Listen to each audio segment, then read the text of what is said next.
Let's get it, man. What's up, y'all? It's Thursday. Let's get it, man. What y'all know about that PSC? What y'all know about that T.I.? Big Country Kane. I don't know what some dude's name is. Let's get it, man. Let's get into the show, man. Hey, listen, man. That PSC, that was my jam back in what, junior year of college, man. Shout out to Prairie View University, man. So I got a good show lined up because I really want to break this beef down that's going on with Kwame Brown, with Shannon Sharpe, and Skip Bayless kind of got hit with a stray with this because a few things. Now listen, man. So I learned to work around with Fox Sports. Fox Sports, they be hating with a capital H. They don't let you kind of play their content like that. And then they got smart where you can't put the overlay up. So there's always a workaround. So I'm gonna go Carcino style and just go old school technology. Simple to P style, just had that thing playing, man. So shout out to and rest in peace to Simple to P. All right, man. And salute to Palm Tree Captain. Let's get it. Let's go. So as we know, as we've been seeing, it's been some crazy stuff going on with the media, man. Shout out to Humble. Good to see you, brother. And me and Mike, always, faithful subscriber. Let me see what you say. I agree with Kwame Brown. People tired of LeBron James, the fake narrative. How are you the greatest you can? Hey, and we're going to get to that. We're going to get to that. I promise we're going to get to it all. Thank y'all so much for being a part of the stream. And shout out to the Big Baller Brand. You know what time it is. Like, you know how I rock over here. All right, so first thing first, let's go into what Skip and Shannon were talking about. Because I want to, I was going to make this video without hearing Kwame Brown retort. Because I thought it was some extreme media bullying going on. And this is what these dudes do. When you get a little, a few letters behind you, FS1, ESPN, you think you can just talk with carte blanche like the people don't see what's going on. And Kwame Brown, listen, man, it's almost been 2 years to the day when his channel blew up. And he's made a lot of missteps to me. But at the same time, he represents what people think and what people feel. And I just find it really funny. And you'll hear what Shannon Sharpe has to say, because that's his boo thing, Lord and Savior LeBron James. Excuse me. When anybody says anything, counter to what he has to say, he always goes nuclear on you, right? So it just shows how the media will bully people if you go against the program, as it were. So my initial plan was to just say how can Shannon Sharpe say Kwame Brown's opinion is invalidated when this man played the highest level? But Kwame will go back and address that. So Kwame did the work for me. So I decided to just make it about both sides, and then we'll just talk about both sides as we go along. It's going to be a fun show, I promise you. And shout out to my guy, Tony Warfield, Hoop Jargon member on the Facebook side. Says, what up, man? Appreciate you, bro. And hey, after that, guys, I'm going to open it up. If you guys want to come talk, let's talk it through. And like PTC says, man, happy Thursday, people. Absolutely. Absolutely. Let's get it, man. Without further ado. Force overtime or win game 4 against the Nuggets. Can you guys hear it? Check it out. I have never seen a guy of your caliber, supposed caliber. You don't even get a shot off. You're going to be the best scorer in the game. You got all these points. But you were looking for a bailout again. Kobe Bryant would have probably looked at it, rose up for a 3, and won the game.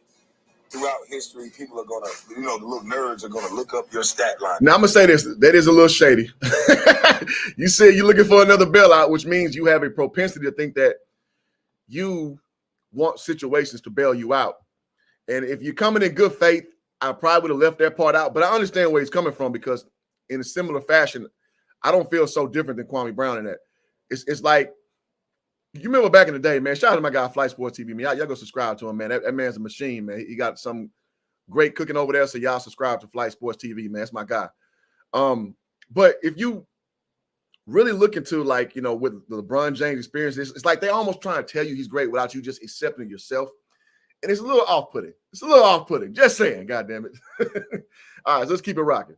They're going to say, he got to be the greatest player that ever played the game. And people who actually play are going to know. Y'all hit that like button.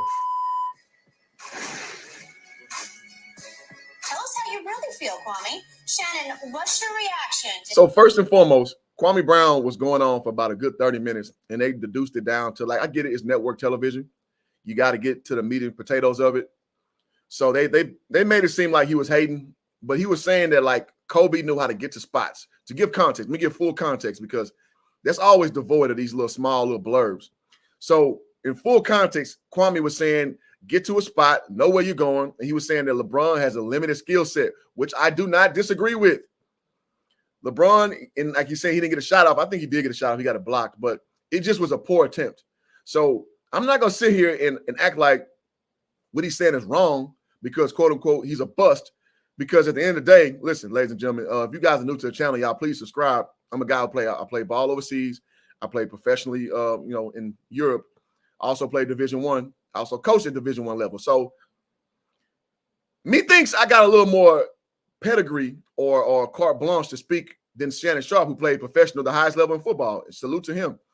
But when we talking about basketball, that's like you being a freaking professional rugby player talking about basketball.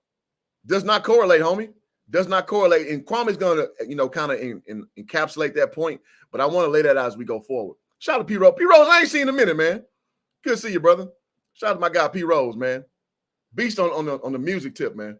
All right, so let's see what Shannon Sharpe's retort is, because you know what? Anytime you say something flagrant towards LeBron James or perceivably so flagrant, you know he's going to go nuclear, bro. This is what Shannon Sharpe does, bro. Let me get these comments real quick and then we'll hop into it. Shout out, man. We 15 deep. Y'all hit the like button, subscribe.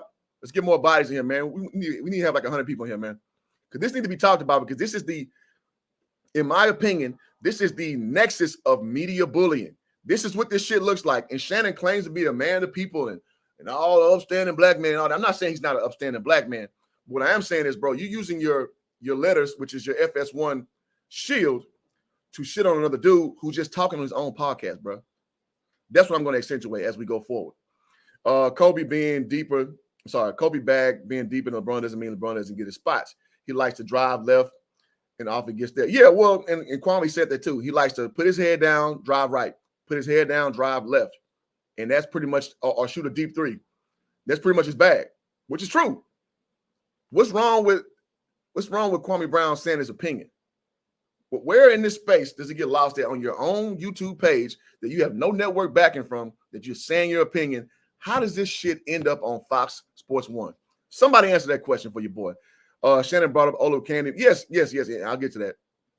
Suit chat. Yes, absolutely. Salute 44 acres home out the door. You know what time it is, man. Yeah.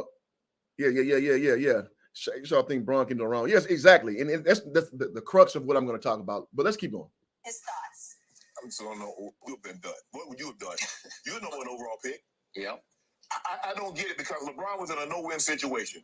People say, LeBron, why would you settle for a three? Why would you shoot a step back this? He drives the ball. Jamal Murray does a great job of tying. Let me know if you guys can't hear. Even as he holds onto the ball, he's trying to get the shot up. Aaron Gordon blocks it. Now he said, well, he should have pulled up. Okay, so first and foremost, that's what I'm saying. He did get a shot off. He did get a shot off. It's just that it was a very poor attempt. So Kwame was not accurate saying that he didn't get a shot off, because he did get a shot off. It just was a very poor attempt. That's like a JV shot. You know what I'm saying? We need a varsity star player effort. You know what I'm saying? Shout out to my little sister, Phoenix Rising Records. Y'all go subscribe to her, man. She's great, a great songstress. She's really good singing. She's been that way since we were kids. Like, she's always had that. Your boy's tone deficit. I can't sing my way out of a wet paper bag, but she's very talented in that regard. So y'all go follow my little sister, my blood sister, like not like my homegirl sister, like my real sister, Phoenix Rising Records. Shout out to Savior. Let's see. Okay, you can hear. Cool. Shannon, too close. Yeah, exactly. But we're going to get to that. Let's go. It's easy to say what you should have done after the fact of knowing what has happened. Yep. And Skip, he said, you're supposed to be great? Really, Kwame, of all the people, he should never, ever question anybody's greatness. Because this Bullshit. So by that metric, that dude sitting across the desk from you, Skip Bayless, who consistently questions, and I like Skip Bayless, contrary to a lot of people's opinions. I like Skip Bayless. Skip Bayless questions people's greatness all the time. Ad infinitum, he questions people's greatness. So you're saying a guy who actually made it to the highest level cannot question someone's greatness when a dude sitting across from you, Water Pistol Pete, that ring a bell? Dude averaging 1.3 some odd points, blaming his coach why he didn't get there, and Kwame will accentuate that point. So Skip can do it, no problem, right? But Kwame Brown, the actual #1 draft pick, you can say he didn't live up to his name, because I don't think he did. But at the end of the day, he got the right to speak on basketball more than you. and especially the dude who sit across the table from you, what we talking about? What the hell are we talking about? Said boy was about to burst into tears. Yeah, Shannon does this all the time when LeBron James gets mentioned. Bro, let the people decide. You cannot force us to call him our king, bro, just because you have. You can't force us to do that. You have to sit back and observe what's going on because you are a commentator. You are a nationally syndicated commentator, bro. Your job is to get the tenor of what the people say, understand what's going on in the court, and form an unbiased opinion. But clearly you're not unbiased. Clearly you got to be removed from Staples Center because you got too emotional in a city that you live in. You're not a stranger to Los Angeles, right? Just saying, bro. Sir Tice said, yeah. And shout out to Sir Tice, sent that link when I heard the actual context of Kwame Brown. And salute to you, bro. It's so goofy, man. Like Shannon Sharpe cannot control himself, man, for his love Lord and Savior, LeBron James. Let's see. That's where Shannon went wrong, in my opinion. Absolutely. He always goes wrong. He's infallibly wrong. He always goes the angle of protecting LeBron James. Listen, I'm the biggest Kobe fan ever. But what you're not going to do is have me saying Kobe Bryant was perfect. I'm not going to do that. And in fact, if you look at my top 10 list, I have LeBron at 4. I have Kobe at 11. Bro, take the feelings out because you're going to look like a clown every time. And that is not your damn blood. That's not your kin. That's your homeboy, kind of, sort of. It's almost like you want to be the surrogate wife, and I'm not saying, not trying to project homosexual things onto Shannon Sharpe, but you kind of act like it, bro. Like, what are you doing? Y'all hit that like button. I see we 24D, man. Appreciate that. The Shannon Sharpe. There you go. And okay, you about to encapsulate for me. Chronicles Jr. 144 says 3 or 4 years ago, LeBron has some serious narrative writers that absolve his wrongs and amplifies his goods. The creation is output. Absolutely. And Shannon was one of Chronicles of Judah 144, who I still follow on Patreon, by the way. He got a little lazy on Patreon. I ain't gonna lie to you. But I ain't gonna lie, man. I started listening to COJ about 4 or 5 years ago, maybe 6. 2017 is probably when I started listening to COJ. He's pretty on point. Now, some stuff, he a little, Tim Fordish on, in my opinion. And I've me and him had a back and forth on this channel. One of which about Carmelo Anthony, he was wrong. But I mean, listen, man, nobody's infallible, man. Nobody's batting 1,000 out here in these YouTube streets. So I'm not even trying to besmirch him for that. All right. Yeah, exactly. Let's see. Kobe 11. Yeah, I got Kobe at 11. Yes. Kobe's my favorite player to this day. I'm the biggest Kobe stan. Everybody who knows it about me knows that. But I'm not biased. I'm gonna call it down the line, at least to the best of my perception. Let me put it that way. Shout out to my guy between Game Sports. Let me get to this, man, because y'all showing out in the chat. That's what I like. But let's get to the content. Let's go. What we know, unless you super chat, let me. If you super chat, I'm stopping the show for you. So if you want to bless the stream monetarily, I won't stop you. Or Cash App as well. If I miss the Cash App, hit me in the comment section. Say, hey, Hoop, I Cash App you so I can look at my phone, and then we'll go from there. So just saying, I'll stop the show for you. Bless the show with your monetary support. But let's go. In the NBA history, whether he's the first head, the second head, the third, or the fourth, he's on Mount Rushmore of bust NBA players. There's no question. Okay. Let's say what you're saying is true, Shannon Sharpe. I agree with that. But what does that have to do with his opinion? What list are you on to invalidate a top 5 bust that he doesn't know basketball? Where'd you hoop, Shannon Sharpe, to say that Kwame Brown has no right to speak about basketball? Because here's what you efforts do. You let goofy ass dudes like Damon Jones, who I like Damon Jones, he from Galveston, went to the University of Houston. I respect him, but his sports commentary, he's goofy. And he got busted saying LeBron James was the best, and he was smiling like that play, like he knew he was wrong, right? We let dudes like Ryan Hollins speak about LeBron. Shannon Sharpe ain't never said nothing incendiary about Ryan Hollins. Why is that? Because he talks about LeBron James into the affirmative. So when somebody go against it, now you want to pull somebody card about what they did in the NBA. Well, Shannon, what the fuck did you do in the NBA? I'll wait. Tell me how many points you scored in the NBA. That's bullshit. Yeah, like you said, Damon protect his dad. Damon Jones currently sits on the bench for the LA Lakers, bro. He's probably like a player advisor or whatever, kind of roles they make up, which I'm not hating. Listen, man, Be loyal to your guys. I'm good for black nepotism. I'm good with that. But in the context of the conversation, you're not going to sit here and tell me that his opinion is valid and Kwame Brown's not. Bullshit.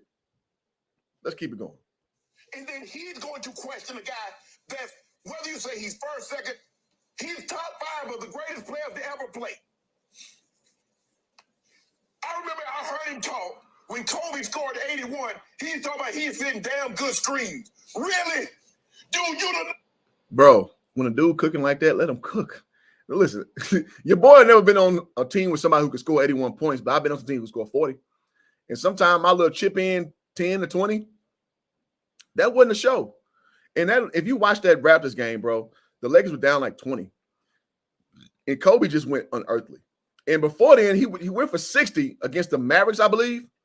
So Kobe's playing out his mind. So the best thing was to set Kobe up and get out his goddamn way. See, this is disingenuous revisionist history that guys like Shannon Sharpe do when you question his Lord and Savior LeBron James. And I got issuance with that because that is goofy, man. That shit is corny, bro. Yeah, that's what Kwame said, like getting to a spot. And we'll talk about what getting to a spot means when we get to that. Shannon's a horrible analyst. Well, not overall, but Shannon gets in his feelings when you start talking about LeBron James. That's his problem. That's his problem. When he gets in his feelings, he's gonna start being personal. He's gonna start getting personal because I'm gonna just say it. He got a little hole in his blood because when women do, when they're scoring, what they gonna start doing? Take pop shots at you instead of just say what you did was wrong. They're gonna start taking personal jabs at. Oh well, you really ain't got no stroke like that. Well, you got a small D anyway. You know how it go. You wasn't nothing anyway. Your breath stink. Oh, you know how it go. It's like Shannon's doing that female tactic stuff, and I can't. But if you want to say, Kwame, you're wrong here, and here, cool. Challenge him on that merit, but don't go like, oh, you use a bus. It's like telling a fat person they fat. He know that already. So what are you really saying? That's goofy. Kwame's averaging like 50 over 2. Kobe, Kobe, yeah, absolutely. Yeah, Kobe was cooking. LeBron equals skips Tom Brady. He got a lot of love and hate with Tom Brady. Well, I'm sorry, with LeBron James. I don't know if I can equate that. Like Tom Brady's all positive with Skip Bayless. That's for damn sure. Man, they didn't woke Kwame. Yeah, exactly. It's almost 2 years into his first ascension. It almost make you think, is this shit contrived? But I mean, I ain't gonna go there. You know, I'm gonna take my 10-4 cap off. But let's keep going. One pick in the draft, and you talk about you setting screens. Yep. Talk about the games that you played. Talk about the game-winning shots you hit. Skip. I can't let that go. What does him setting screen got to do with his opinion? When Kobe went for 81, Shannon Sharpe, what the fuck were you doing? Tell me, what were you doing? When LeBron James won his first championship, what were you doing? When LeBron James won his bubble championship, what were you doing? When LeBron James won his championship against the Spurs, his second championship, what were you doing? You know what the answers to all those questions are? Sitting your ass on the couch watching. So what's the relevance? Let's keep going. Look, I get it. Kobe and Mike were graceful. They were elegant. They were Barishnikov. Yep. I can't let this shit slide. He's using generic terms. It's like me when I start talking about football, I use generic terms because I know the game, but I'm not intricate to the game.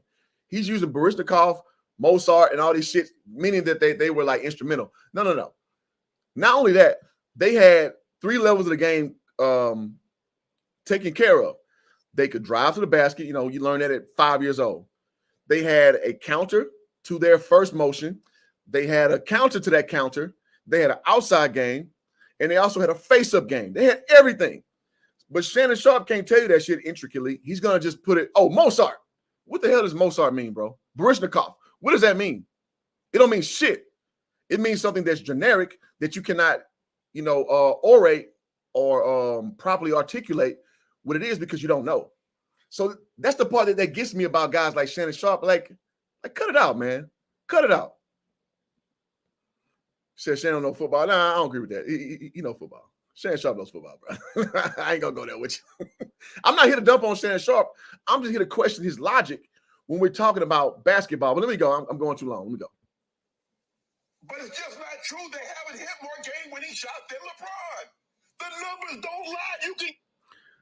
I gotta keep stopping it. Again, game-winning shots. Who gives a damn what that is? You making the game-winning play, all those things come into the whole minutia that is being a clutch performer. It's not always hitting, quote unquote, the game-winning shot, because in the game with more possessions, you're going to get more opportunity. In the game where it's not big man centric, the ball's in your hand more. It's different. So I'm not going to sit here, because I think we all can sit here and agree and powwow that LeBron James ain't nowhere close to the goddamn most clutch player we've seen in our life. We know that's not true. But by the counting numbers, because LeBron James' legacy, in my opinion, is always going to be predicated on countable stats, not actual observable shit. So he's gonna put his how can I put it? He's gonna hang his hat on the fact that counting numbers, well, LeBron James the best. He got the most points. He's the same dude tell you that he's the best because he had the most points, but he won't put into context that Jordan only played 13 full seasons out of 15 and had like 5 or 6 seasons off because of retirement or whatever you want to say the reason was. He won't put any merit in that. So I'm gonna give you the label of you're disingenuous. That's my problem with Shannon Sharpe. We got a few cash outs and appreciate y'all supporting the channel, y'all. This is my beef. Shout out to Sir Tice, man. Hold on. Let me get y'all right, man. You know what to get you over here, man. And then shout out to SKC, man. With SKC, we can send me that video file of this. I would be most gracious. But then I'm gonna manually do it every time, doggone it, when we put something on the channel. Oh, let's see. So Dollar Bill steps in. It says, money, yeah. Money. Yeah. Now, rest in peace, AJ Johnson and Bernie Mac. Sir Tice says, this is my beef. You're welcome. I'm sorry. You're watching two peeps, Jamal and a 2-time MVP, that national journalists claim to never have seen Salters emerging. Yet we hear about Akron guy's media code of personality. Unreal. Yes, it's biased. It's biased. It's slanted. And that's always going to be my position here. And so listen, man, being an independent media person who actually covers the media, if y'all look at my channel the last 3 years, I've actually been at the Super Bowl. I've actually been at the NFL draft. I've actually been in the field covering this shit. It's not a lot of difference between me and someone who does it every day. I happen to have a day job, right? And I hate this so much. I could have Rob Parker on Hoop Jargon, man. I just didn't say nothing. I let him walk by, but he gave me the bro, what's up thing when I was at Radio Row, Super Bowl last year. And I should have just pulled him in. That's when James Harden just got traded from the Rockets to the Nets. I should have pulled him down and just asked him about what he thought about it. But I'll be in this too cool mood where I just like, because I ain't gonna lie. The media is full, guys, anybody who ever covered the media, full of nerds, full of dudes who think, in my opinion, a little bit beneath me, socially speaking. And by that, I mean, if I was in a bar, I wouldn't hang out with these dudes. That's what I'm saying. But at any rate, I should have pulled him in, and because I had him. Like, it's funny how you get content when you're an independent creator and you're in the space, you have the credentials. You literally can just say, hey, you got 5? They'll come talk to you. Eric Dickerson. Man, I got an interview with Michael Buffer. I've not dropped yet for 2 years. Michael Buffer was the coolest dude ever. His brother came in, but the audio is a little bad. That's why I have not dropped it. I might drop it just for the hell of it, just to show you, I actually do work in the field. But anyway, but like you said, yes. So a 2-time MVP gets no coverage, and they just sit here and gloss over, anything and just make everything about LeBron James and his being 38 years old and all this garbage. That's bullshit journalism to me, man. Again, I'm not saying he's a bullshit journalist overall, but with that, that's bullshit, man. I'm with you, Sir Tice. And slide to Flight Sports TV, put a big 20 ball on it. Said slide to big homie Hoop Jog. He out here cooking, pay homage to Led. Appreciate you, bro. Because I really, again, man, I'm going to tell you this all the time. I'm not going to cheat y'all on content, man. I know I don't go live all the time, but I go live when I feel something. So when I feel something, I'm not going to cheat y'all. So I want y'all to be entertained, and not only entertained, but informed. Hopefully, that's what I'm bringing to you. But, Dollar Bill, come on back, baby. Come on back to the stage. Money, yeah. Money, yeah. Appreciate your flight. My guy, man. Y'all go sub up to my guy, man. I'm telling you, man. He got it over there every day, going hard. You going, ooh, that's a great question. Spence or Crawford? Ooh. I like Errol Spence. I ain't gonna lie. I'm gonna go Errol Spence. I like Errol Spence, bro. So who ain't drinking Henny? Me. Hennessy is garbage. They used to be my favorite drink, and then one day it just flipped. Like, this shit is garbage. Rob Parker's opinion is pretty useless. ED is on OG, though. Well, no, I ain't gonna say Rob Parker. Rob Parker actually has good opinions. He's just all over the place. Yeah, I ain't gonna say that. All right, but let's keep it going. Let's keep it pushing. Just go look it up, Kwame. You have plenty of time. Hell, you own your farm down in Georgia. You got plenty of time. You ain't playing no hoops. You should have still been in the NBA. But you want to take a shot because this your thing still. Look what it did.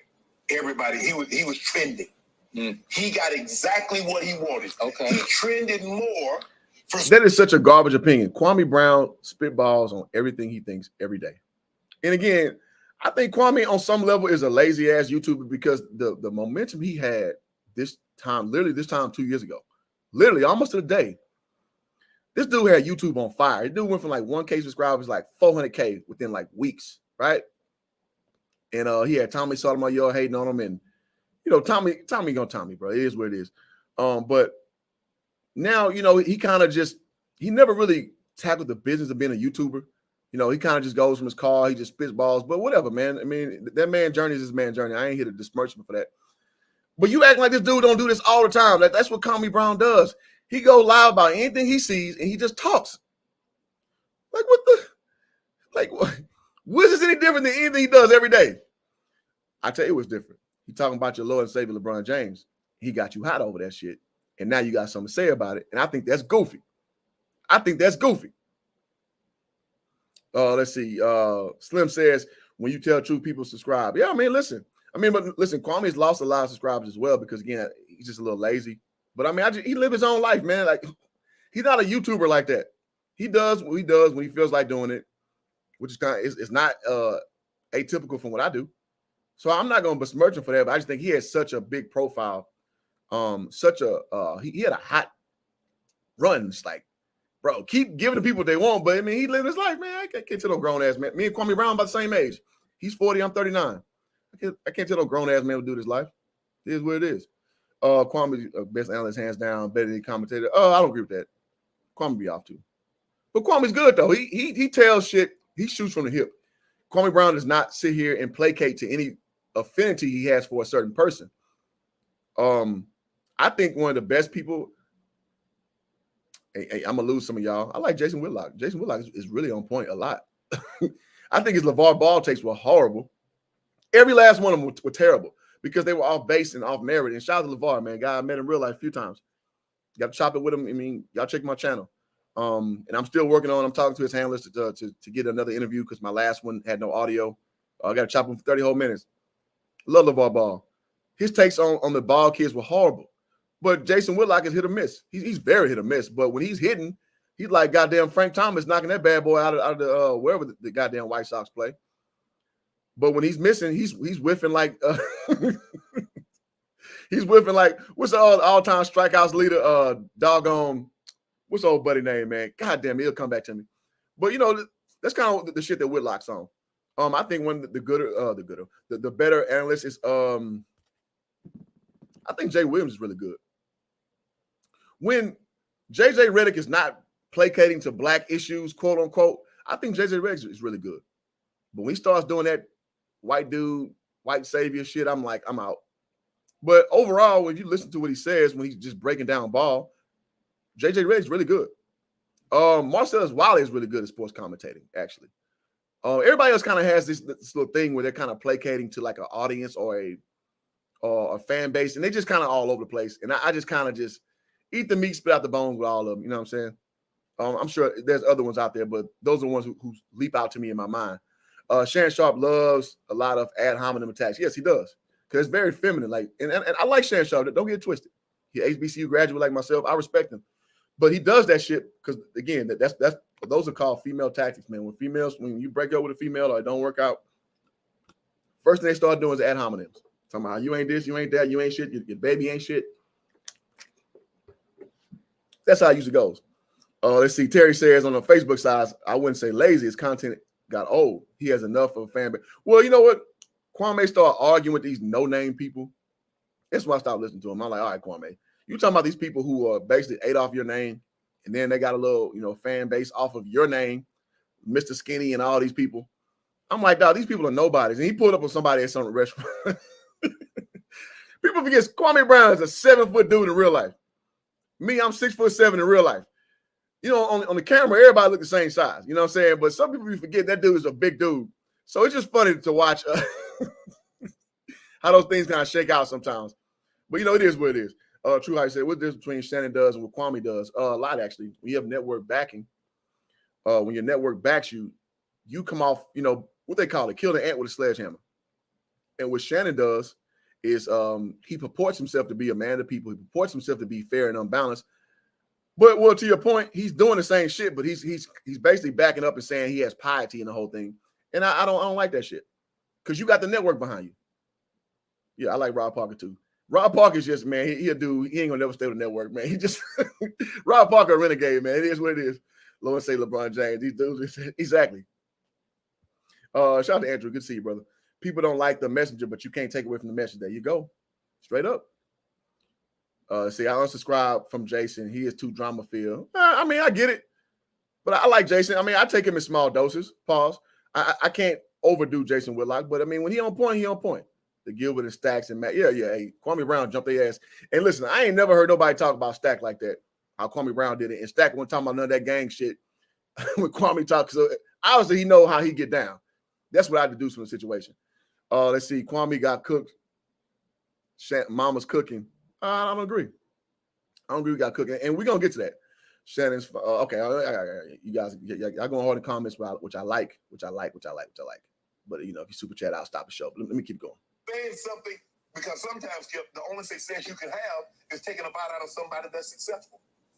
He trended more for what he said about LeBron that is so than bad. anything he ever done in the NBA. That's a fact. Now, that's a problem. Yeah. That's a problem. Now, whatever you're good. That's only true if Kwame Brown only talks about mainstream celebrities like he's clout chasing. And that's not what he does. He talks about people who talks about him in general. He doesn't go out and just, let me talk about the latest trending person. He just looks at his TV, from what I gather, and he talks about what he feels. Like any other YouTuber does in the streets. He just happened to have a higher profile. What the hell is Shannon Sharpe talking about? That's what you should be like trending for. Kwame Brown dropped 30 and 20. Kwame Brown had a triple-double. Irrelevant. I feel like a lawyer. Irrelevant. Objection. Relevance, Your Honor. That is irrelevant to his opinion. Why doesn't he have to drop 20 and 30? He has to do anything with his opinion is what he deduces from what he watches on his television. Sir, when did you drop 20 and 30, Shannon Sharpe? When? Tell me what day so I can record it in history. When? I want to talk about your 2 touchdowns. And Kwame going to talk about the loss in translationship of his definition of things and what basketball actually is. Exactly. That's a classic straw man point. That is bullshit. King Low says he doesn't stats the fight. He started. Oh, yeah. He's a fight finisher. That's for damn sure. For real. We can't pull up nothing where they said Kwame Brown ever had a great game. But he wanted to take a shot. In the nerve. Objection, Your Honor. Relevance. Objection, Your Honor. Relevance. What does that have to do with his opinion, sir? When can we pull up that you had a great basketball game, sir? Shit. Let's go. Look at the stat line. You ain't got to look at the stat line. Go watch the game. If you didn't think LeBron James played great in that game, sometimes you play great, Skip, and still lose. Sometimes. Listen, and I'm the most school thought. I said LeBron James played great that game. He had a great game. He went out hard. Sans the last play. We can't sit here and just, everybody who challenged. I made a post in my Hoop Jargon group. I said that LeBron James went out like a champion. But some people are like, what about the last shot? I'm like, hey, I ain't got nothing to say about that. You are within your bounds to challenge that shit because that was weak. But overall, I'm not going to say that one shot negated what he did the whole game. I give relevance. Kobe Bryant, is my favorite player. Game 7, 2010 NBA champion, 2009 finals. Kobe Bryant didn't have a great Game 7. But that whole series, he carried the Lakers. And he hit the last 4 free throws to steal the game. He had 16 rebounds, 16 points. He didn't have a great game. But Kobe did what he had to do to win that series. So I'm not going to say Kobe, because he didn't close the game. I think Ron Artest hit the big shot to close it out. And Paul Gasol showed up Game 7. I'm not going to say that they won a series. Kobe won a series. So I'm going to apply the same logic to LeBron. LeBron had a good-ass game. Did he finish it off? No. And that's open to be scrutinized, but I'm not going to say act like he didn't have a good game. Come on now. Shannon would do anything to get, absolutely. That's his Lord and Savior, LeBron James. Absolutely. LeBron, he don't worry. I forgot you exactly. And Kwame got a funny response to that, but I'm gonna leave it to Kwame. I'm gonna let Kwame say it because I'm not here to besmirch. I attack people, not ideas, not people. I might throw a little jab or two in there, but I'm not attacking the person. I'm attacking what you're saying. Shannon is a bronze player. Yeah, I mean, I don't know in what capacity. It may just be his heart affinity, but it's something. Him and Nick Wright, I named the guys: Damon Jones, Ryan Hollins, Kendrick Perkins. Clearly, LeBron James lovers. It's not even close. Shannon's on bronze paper. Okay, he said that already. Rep guard status stands all about stats. Absolutely, because there's no other argument to make besides stats. Absolutely. That was a hell of a pause. Shut up, nigga. Shannon talks about LeBron James every damn day. Yes, exactly. He'll find a way to make a football reference about LeBron James because he is so enraptured with LeBron James, the brand, the person, the whatever. It's just a little weird. It's a little weird. Shannon is exactly why people make fun of LeBron James stands. They get emotional. Exactly. Now, Shannon Sharpe is a 6'5", 6'4", yoked, 200 some odd pound dude, and you speak of LeBron as if you some pipsqueak that just some little 5'5" pencil neck dude, bro. You fawn over that dude like no, and it's embarrassing, man. It's embarrassing. So I like Shannon, but it seems every time someone criticizes LeBron, he turns to the proprietary police trying to defend his king. Exactly. I like Shannon Sharpe a lot too. I'm not gonna sit here and say he's bad at his job. I won't ever say that. But it's embarrassing. It's cringeworthy when he starts to do his little routine. Don KJB, first time seeing on the channel, brother. Welcome to the channel. That's why Mike and Kobe got their teammates off in the first half and saved their energy for closing the second half. LeBron, and that's what LeBron was kind of doing damn near the whole series. He wasn't closing them games out. But he was starting out slow most of those games. Yeah, so yeah, absolutely. Smart players know that I got it in me later. So let me get my guys going because when it's time for me to go, get the hell out of my way. If Bronny turns out to be a bust, he'll never. Of course he won't. Of course he won't. Which I think he will. And no disrespect to Bronny. I like Bronny, man. I like Bronny as a kid. Now as a player, no. But I'm not gonna sit here and shit on Bronny James until he becomes of age. Then fair game. But I'll never be that guy. Bronny James had a great first half, not necessarily a great game. We watched the game and analyzed it afterwards. Well, fair enough. But, I thought LeBron James played really good defense in the fourth quarter, taking those 2 charges and then playing Jokic one-on-one really well on ball, which is something that I've had a major issue with him for years about his bad defense. So I thought even if the offensive side is slacking, he picked it up on the defensive side. So I know most people don't give credit for stuff like that. I do. So that's what I'm saying. I'm just keeping it by. I'm not listen. People call me a LeBron James hater, but I'm not gonna sit here and take it away from that man. Shannon talks about Skip attacking people. Let somebody say something. Yeah, there you go. Bingo, D-Lob. Kwame dropped 30 against the Kings in 2004. They really got to start. See, I ain't know that, but I mean, he's a NFL. He's a professional basketball player. Like I'm not, bro. He makes the highest level and stayed there. When why I stopped shitting on Kwame Brown when he played for the Warriors right before Steph era started. I think Steph was on the team, but the area that we know has not started. I saw Kwame was putting up consistent stats. I'm like, Kwame's all right.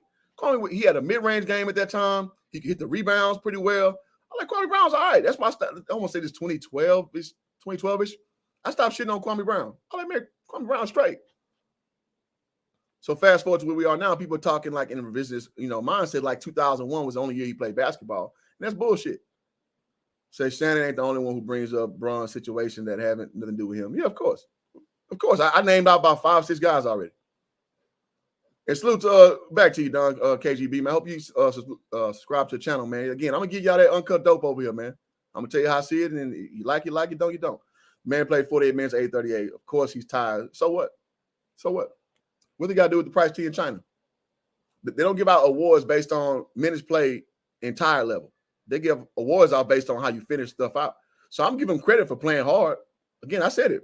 40 points in the closeout game, good defense down the stretch. Cool. But going forward, I'm not using it as no goddamn talking point. When we start talking about LeBron James' legacy, you lost. Period. You lost. He chose to play 48 minutes. He could have sat his ass down. He didn't trust his teammates. But I ain't mad at him. You down 0-3. Give it everything you got. And what I'm saying is everything you got is not good enough. Deal with it. If Wembyana turns out to be a great surpass LeBron, Shannon would be a Wemby hater overnight. That's a whole bunch of waiting, goddamn. That's 20 years worth of work. I ain't ready to wait on that one. The biggest LeBron, I'm the biggest LeBron hater. He played phenomenal. AD is the reason. Oh yeah, AD was the reason why there's even in that series. AD was making matchup changes on matchup changes on matchup changes. Mike Malone did a really good job of adjusting to AD because Darvin Ham did a really good job too of making AD like a rover defender. So basically, you start shutting that Jokic experience down, being the help. Very good adjustment by Darvin Ham. So putting Rui on him and then getting basically AD to be like a free safety. So a lot of meticulous stuff went into that series. And the Lakers lost 0-4, but it was a lot of good basketball within the lines of that series. That's just facts. It's almost like Shaq making people think JaVale McGee is trash. Exactly. I never went with that. Thibodeau, tell me I'm lying. 10 years ago, when Hoop Jargon first started, the Facebook group was not. I was like the only person saying that JaVale McGee was like a good basketball player. Was I like the only one saying that? I like, bro, take away the dumb shit. He do a lot of dumb shit. JaVale McGee does a lot of dumb shit. But JaVale McGee runs the floor. He rim defends. I always saw that as an asset with him. So tell me I'm lying. I was one of the only people saying that, man, I like JaVale McGee. Just ignore the dumb shit. We try to bring the ball up and all this shit. Ignore all that, but just see what he really is as a basketball player. His plus or minus is always plus. His what they call it, his PER was always high. And if you watch him, bro, he a good basketball player. Just take the dumb shit away. Listen, if I'm lying, I'm flying. Said JaVale's mistakes were highlighted like exactly. So people deduce that JaVale McGee was a bad basketball player when if you just take the lowlights out. Just watch what he does on a consistent basis. He runs the floor hard. He finishes at the rim hard. He defends at the rim hard. I like that with a 7'1" guy who's athletic as shit. Just saying. Better help that primary defender. Well, I don't think it's so much that. It's just that Denver had a lot to throw at him, so you had to throw different shit at him. Shout out to SKC, man. Channel member says, why is it so hard for people to give Jokic his due? Media's taking more about the lesson. Well, because, they pick their favorites. I mean, you know what it is. They pick their favorites. It's all about LeBron James. The help gets marginalized. I mean, we know what time. I ain't got to go down that road. We all know what it is, bro. Kim Page says, Artie LeBron James fan says, I still don't know why the Lakers traded him to make room for Gasol last. JaVale gave you a good 20 minutes. Yeah, I agree with that. And this thing about JaVale, you don't start him and play him the whole game. You play him in small bursts or decent sized bursts because his mind just goes. So as a smart coach, you understand how to use that as an asset. Not overuse him, but use his skill set as an asset. I'll give you an example. When I played ball in college, I shot 57% from three both years at Prairie View. So some people say, oh, well, you need to let Cliff shoot threes the whole game. No, I wasn't a volume three-point shooter, but when the clock ticking down, big man lacking off, give it to me. I'm letting that bitch fly, and it's going to be bottoms. So 57%, hell, I go down in college Hall of Fame if you cut and paste it, but that's not my game. My game was not predicated on me shooting threes all game. But in those moments, when the big is slacking down like bigs generally do, I'm going to stay my ass back there. And Jason Thibodeau was a stat guy at Prairie View. Was I not water from three when I played? Tell me, if I'm capping on this stream, tell me. Shout out to my guy, Tib. Tib was the first friends I made at Prairie View. Tell me if I'm lying, Tib. You gave me the ball in certain situations, panties, like we used to call back then. That's panties. Let's see, Sir Tice says, come realize watching Jokic and Denver when he ended up being disrespected. Disrespected. The average casual fan doesn't even watch. Well, of course they don't. They look at box scores, of course. I mean, Russell Westbrook fans prove this daily. Lakers size one in the bubble, JaVale and Howard. Yeah. Well, also, I would say other teams just mentally checking out. That didn't help anything either. I think the Clippers checked out mentally. Some guys literally checked out. Lou Williams, Pat Bev. The Bucks mentally checked out at the Philando Castillo situation. So, I mean, it was a perfect storm for the Lakers. I mean, it is what it is. The biggest difference between 2020 series, they had D. Howard and McGee, big enough to play Jokic. Yeah, that's a lot of size to go against Jokic. Joker was choking in the fourth quarter in the series. In the fourth quarter in this entire series and had to be repeatedly bailed out by Jamal Murray. Well, I think it was a continuous bailout. I think both players helped each other out. Jamal Murray just stood out because of a point standpoint, but I think Jokic was doing everything else, facilitating, running the floor. He was actually beating AD up the floor a lot, actually, which is funny.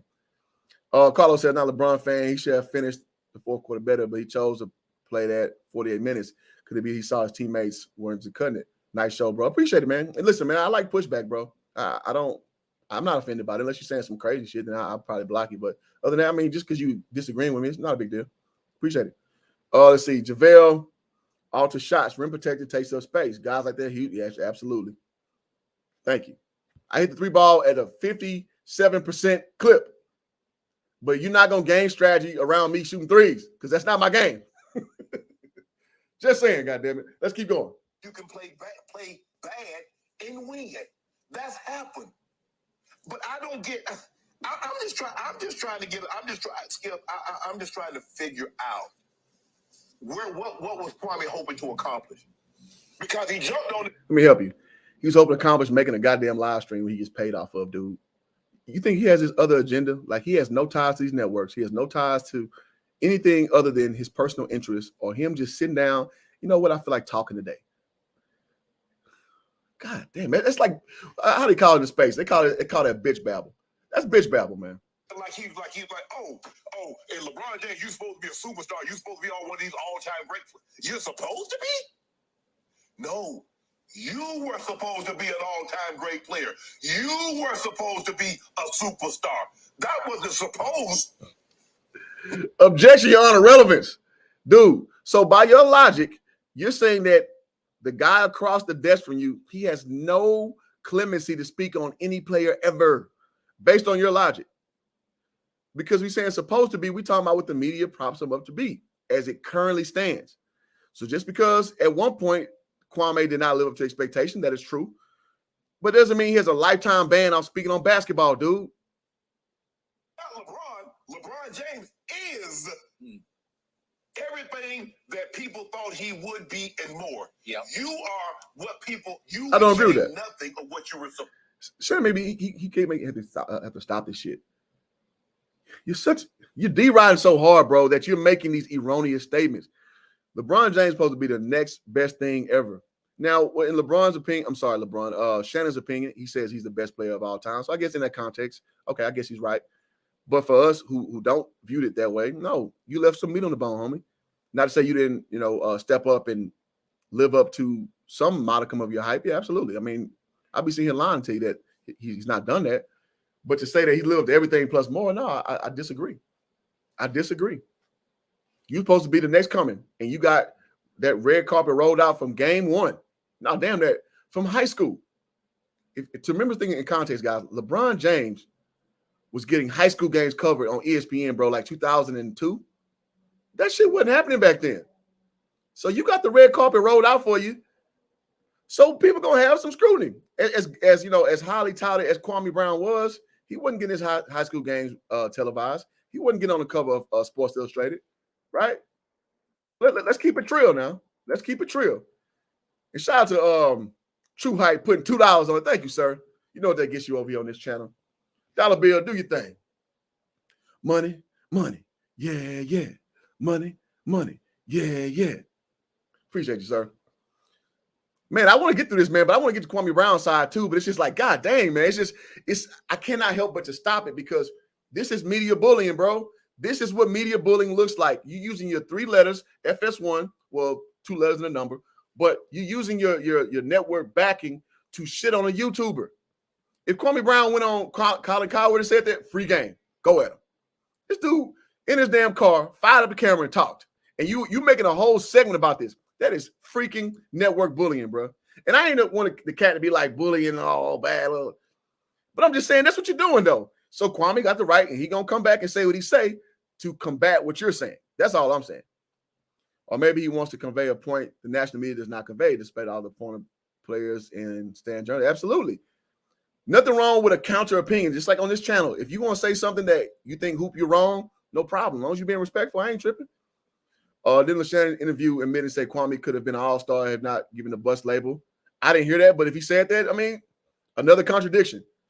I didn't hear that, so I can't put my stamp on that. But if you can point me to that direction, I definitely would highlight that. Bron definitely lived up to the hype, but he ain't to go. So again, to a modicum of it, yes, but like above and beyond, absolutely not. No, which is it's an impossible task. So I mean, I'm not saying that he failed or anything like that, but I mean, you're not gonna sit here and just say he above and beyond. No. Let's see. Carlos said just subscribe, but appreciate it, man. Appreciate that, man. Thank you. Don KGB says, old media versus new media. Follow the bag. Networks don't want straight facts. It's the LeBron narrative. Absolutely. Again, I rattle these names off of these bum ass commentators, in my opinion. Ryan Hollins, Damon Jones. No offense, I love Damon Jones as a player, as a Houston product. But y'all go in there and just say anything. Matt Barnes, bum ass commentary with LeBron. Kendrick Perkins, who I love. You know, Houston adjacent. You know, from Beaumont, bum ass commentary on LeBron. Right? It is what it is. It is what it is. Let's keep going. To beat. Yeah. I just don't get his end game. I don't hope. Bro, go at Gilbert Arenas. He don't have to have an end game. He's just talking about what he's. That is so goofy. Why does LeBron James? Why does Kwame Brown have to have an end game? He's just talking about what he feels. He fired his phone up and he went live for 30 minutes and that's it. What end game does he have to have, bro?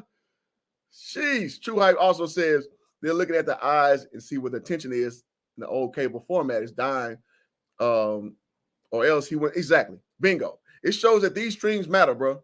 These streams, they listen to these streams. Literally, this is how I got to meet LeVar Ball through his family listening to my streams. People listen to these streams. They listen to these streams. See, Rap God says, type in Club Shay Shay podcast with Kwame Brown interviewing Al Harrington. Okay, all right, bet. You black say leave, both my Big Money, Texas. Not 4-10 finals. Not live exactly. Let's keep going. Go ahead, Stacks and Matt Barnes has been on your head. LeBron James has never said anything about. He went at their head, bro. Kwame Brown challenged a fight. He challenged to fly him out and fight him. Like, so what you talking about, Shannon? He did that already. That was 2 years ago. You want him just keep doing reruns in his mind about that? He addressed it. They dealt with it. It's done.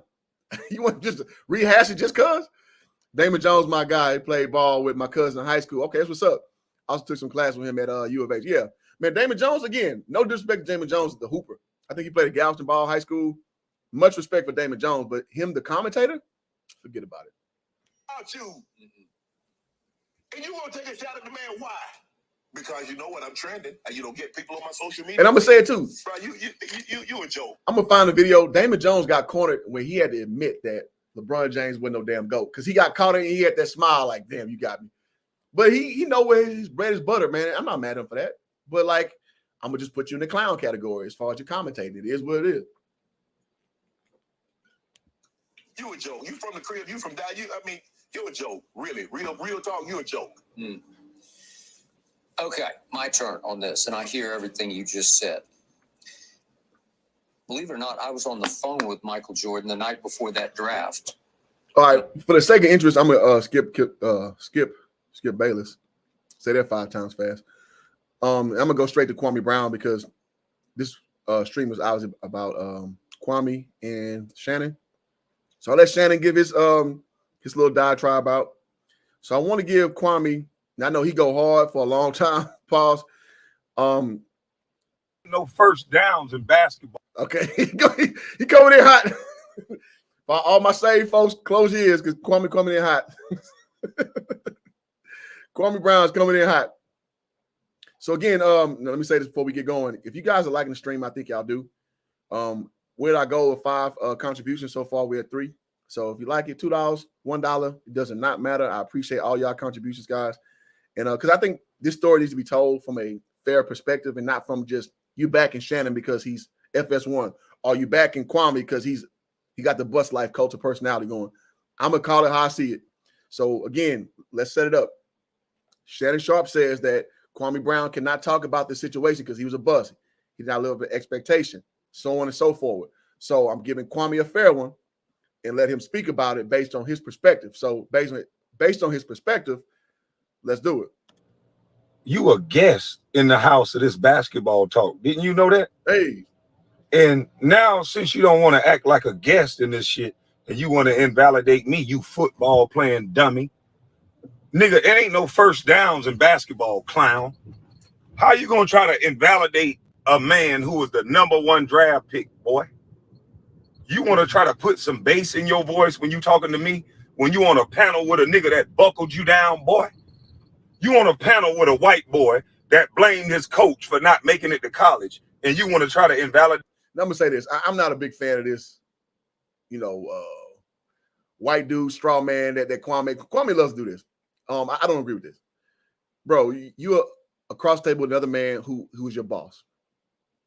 That's reality. So to make it about a white black thing, like you won't talk to them like that. Nobody talks to their boss a certain way. So I think that part is goofy as we go forward. Let's go. Me, nigga? Are you a clown or what? I'm so glad that you just exposed yourself, you clown. You think you gonna put some bass in your voice when you talking to me, nigga? And that white boy made you say, I'm just trying to let me finish. Let me finish. Now, I would say this. Skip Bayless held frame against Shannon Sharpe really well. When you remember about 5 months ago, when they got into it, everybody like, Shannon going to leave FS1. I told y'all, no, he not. No, he not. Shannon Sharpe loved that. He loved that profile he has. He loved being top of the hottest, in my opinion, the best sports debate show. First Take being second place, in my opinion. Shannon loved that. It's like athletes die a few deaths. He's always died. He's already died his athlete death. This is his second life. Shannon Sharpe loves every part about the platform he has. So, and when he was talking about something, Skip said, like, no, I ain't changing my opinion. I ain't taking it back. Skip did hold frame pretty well, if we're being honest. So there's some credence to what he said about that. Yeah, I seen that Cam and Mace thing. Cam and Mace were talking about he should have passed the ball when they was at the game. That's just hilarious. They may have a podcast I haven't seen yet, but I want to check them out. Kwame coming in high. Yeah, exactly. Exactly. Shout out to my guy, E-Black TV. Y'all sell to my guy too, man. Let's go. You a guest in this house of basketball, nigga. Ain't no first downs in motherfucking basketball, you big, tall, thick-tongued punk motherfucker. You a thick-tongued idiot. Did you not know that? Let me say this. Can't nobody cuss nobody out like Kwame Brown. Kwame Brown got that old Southern Negro spiritual way to cut you out. Yeah, but boy, he's really good at that thing, man. What they call it, shooting the dozens, snapping. Kwame's really good at that. Let's go. Ain't no first downs in basketball, boy. So, all my Houston folks ranking. I don't know what make you think that your opinion on basketball is more than mine because you a fanboy for LeBron. You called me emotional and you was finna fight a whole goddamn Memphis group. Hey, when you start lying, Kwame, I'll tell you to stop talking. Shannon Sharpe is the epitome of an emotional ass black dude. You remember when LeVar Ball went to up there and he was talking about how he was critiquing how he was raising his kids, and LeVar was like, he was asking, he said, I told Lonzo, where's the hurt? You ain't hurt. Where's the hurt? He's like, you don't know how you feel inside. Y'all remember this shit? This is Shannon Sharpe talking. This ain't hoop jargon making some shit up from his ass. This is what Shannon Sharpe do, right? So to accuse somebody of being emotional, yeah, I agree with that. Grizzly team because of your love affair, LeBron. You the reason why John Morant probably carrying guns right now. John Morant was like, oh shit, a big ass nigga in a sweater, a grandmama sweater, trying to fight his daddy and the whole damn team. You the reason why. I think John Morant ain't trying to be no thug. He carrying guns everywhere because he's scared of goddamn Shannon Sharpe fanboy ass. John Morant, put them guns down, boy. Get you some of this tactical. Now Kwame going to some goofy shit. I mean, but that's what Kwame do, though. That's what Kwame do. All right, we got another super chat in the building. Shout out to my guy, Marshall Nash, fellow Laker fan, fellow LeBron indifferent. Well, you claim to be a hater. I'm not a hater. I'm not a fan. So he put $2 on it, said, shout out to my boy Cliff, man. Appreciate you, man. You know, Dollar Bill. Come on back out, Dollar Bill. The people require your services. Money, money. Yeah, yeah. Money, money. Yeah, yeah. Much appreciated, bro. Appreciate you putting and this cat out I met in real life a few times, man. Shout out to my guy Marshall, man. Good dude. Said all them debate shows are trash. No, I don't agree with that. I think some are better than others, but I don't think about that. Cam and Mace funny as hell. Yeah, I need to watch the actual podcast, but I saw them talking about the game when Cam was talking about what Mace talking about Cam ain't passing the ball. He's like, man, if I ain't passed you the ball, you should have shot it, so I shot it. You know how New York dudes talk.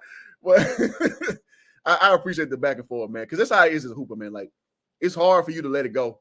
I still think about my high school shit to this day, man. Like, certain stuff we could have did, and I wish Between the Game Sports still here. Me and him played high school ball together. We went to the game before the state tournament, man. It just was a whirlwind of a senior year for us. I wish there was things I would have changed. I wish things I would have done better, you know. But, I mean, at 17, 18 years old, now I'm 39, you know, you got a lot of time to sit back. FYF says, shout out to FYF Sports. Kwame being hypocritical again, I see. In what capacity? What you mean? Explain on that premise. Let's go. Go shit right here. Get you some of this right here for a big, thick tongue pump. Do what you need. Spray that big, thick tongue motherfucker in the eye. You fanboying, calling somebody emotional, and you about to fight a whole damn team about LeBron. You supposed to be a damn analyst, not a fanboy. You ain't nothing but a fucking fanboy. You done lost your goddamn mind. Again, when Kwame started lying, I'll stop him. Shannon Sharpe is more than proven to be a LeBron James fanboy. It's not even close. It's not even close. It's not even close. So I mean, but FYF, Lamont, I want to see what you mean by that. All right, you want to explain real quick? All right, I wrote a carpet out for you, FYF. All right, let's go. I wrote a carpet out for you. You say you're gonna be brief. Go ahead, bro. Go ahead and drop your knowledge. Tell me what you think. Oh, the Mike Tyson in the building. Nah. Or Mike Tyson. I don't think 12 years in the NBA is a bust. I don't think so either. Like, I think it's unfair to call a guy a bust who played at the highest level, because that's what we all wanted to attain, us hoopers, as it were. So, no, I don't think that's a bust at all. Now, as far as contextually, from what your stature was and what you actually produced, yeah, I'll go there. But when like layman's or normal people start to call you a bust, like absolutely not. Like, what have you done with your life to call this man a bust? I'll wait. Even Anthony Bennett. Listen, Anthony Bennett is probably the biggest bust ever. At the end of the day, that man wanted life. So if we're gonna pull rank on like where you played at and what you did, you can't pull rank there. Sorry, FYF. If I drop the link when you're ready, I'll see you pop up. That motherfucking testosterone must have hit you too goddamn deep this morning, boy. I didn't say nothing about LeBron's legacy. I said he didn't learn how to get to a damn spot. And now you want to get mad and you want to invalidate a whole man about his opinion because you a fucking fanboy? You better not run your big breeder looking ass up on me, because I got something for ya, you little fucking fanboy. You done scared John Morant into carrying guns every damn where, huh? Allegedly, I think I snapped because you a fucking fanboy. You on the damn panel, you, Skip Bayless, Stephen A. Smith, none of you motherfuckers played basketball, but you want to say that I can't talk basketball because I wasn't good? That's what you say? Well, motherfucker, I'm better than all you some bitches. And that's the crux of my whole thing. Before I knew that Kwame Brown went live, I was going to make a video just talking about how out of pocket Shannon Sharpe was. Because at the end of the day, you can say Kwame Brown's as bad as you think he was. He made it further than you. So your NFL touchdown catches with goddamn on John Elway and then playing on the Ravens, that ain't got shit to do with the price tag in China. That's like saying I was a businessman and I was very successful in selling rice cakes, but now I'm going to move over into the medical field and I want to be a doctor now. You may have been very successful being a rice cake salesman, but in the doctor field, it's a whole different requirement, a whole different protocol, right? What that have to do with the price tag in China? And that's where I was at on that. So I'm glad he defended himself. But without further ado, let's bring up the FYL Sports Debates. Lamont, what's up, bro? Yo, what up, man? What's the deal, man? Good to see you. Look, hey. Before you go, can I get some props? Because everybody in the comment section was on my ass when I was on your channel. While I was telling them like my logic about why the Nuggets would beat them. Give them a prop. Yeah, you was right, man. You called it. I think you. I think your picks against mine, you probably 2-0 so far. All right, that's all. Called I give it to you. Now, look, I don't have. This is the thing. I don't have a problem with what Kwame's saying. He given a sports take on LeBron, which everybody is entitled to. And I don't mind that. I think, he's an NBA player. He played basketball. He's entitled. Whether we disagree with his take on LeBron or not, I don't care about that. You can debate that all you want. That's just sports banter. And my thing is, he obviously got on the Stephen A's for calling him a bust. And he says that, okay, Stephen A., you're not qualified to call me a bust because you didn't play in the NBA. Well, then now we have a guy by the name of Gilbert Arenas who actually made the NBA, not just made the NBA, did much better in the NBA than Kwame Brown did. So, and he's calling Kwame Brown a bust. So if it's about your credentials giving you the ability to call somebody else a bust, then maybe do we defer to Gilbert Arenas? And my whole thing is that his whole premise was that we shouldn't be bashing other basketball players. We shouldn't attack them in this manner. The media is doing a sloppy job at critiquing. And I think for him, I just thought it was a slop. Like, I think some of the things that he said was very, like, if you listen to what he originally said about LeBron, he's trying to clean it up now. But he did try to attack the man's legacy. He did try to compare him to other greats and say he couldn't do this, that, and the other, or this would have happened. So when you make that type of critique and you are number one pick out of high school yourself, naturally, everybody who doesn't like you or anybody that's an analyst of basketball is going to be like, okay, well, why do you complain when other people critique you in the same manner? And they use harsh words and jokes to kind of describe what they saw. This is like, so that all I'm saying, the hypocrisy is that just don't get mad when other people do it. Don't get mad when people call you a bust. And then they explain why you bust, and then they go to your stats, and then they go to your play if you don't want to look at the stats. I'm fine with what he said. I just know that, because I was going to do a reaction video to this as well. I just know that he's going to, anybody that calls him a hypocrite on this, he's just going to, did you play in the NBA? And it's just like, I've seen NBA players call you a bust. I've seen non-NBA players call you a bust. I've seen fans call you a bust. They all are entitled to their opinion, just like he's entitled to his opinion on LeBron. So don't run around here trying to slam the media and everybody else when you doing the same thing. And this is not the first time he's spoken on LeBron in this way. This is multiple times he's done this. And it's just like, bro, you throwing shots at somebody that's really not trying to have an exchange with you. Right? He said he don't address people that don't address him. He's addressing LeBron James multiple times. It is just kind of like what Shannon Sharpe said to me. It's just like, are you really just trying to get that next viral moment? Or do you really have a true basketball take? Is this how you truly feel? And to me, I have to side with Shannon, because to me, it feels like he's seeking that next viral moment. Well, I'm gonna say this. I'm gonna say this. Which nothing wrong with that. Nothing wrong with that. I'm gonna say this. It doesn't matter though. Like, Kwame Brown fires his camera up in his car every day. He says what he feels like every day. So the part I find funny is the stuff that Shannon always gets incendiary about is with LeBron James commentary. So he always has this mentality that you say something negative against LeBron, he gonna come at you. He gonna come at your head. And I just think that's goofy because, again, so now what you're saying is not false. Kwame has this thing about down to black men and blah, blah, blah, blah. Because technically that would be down to black men, right?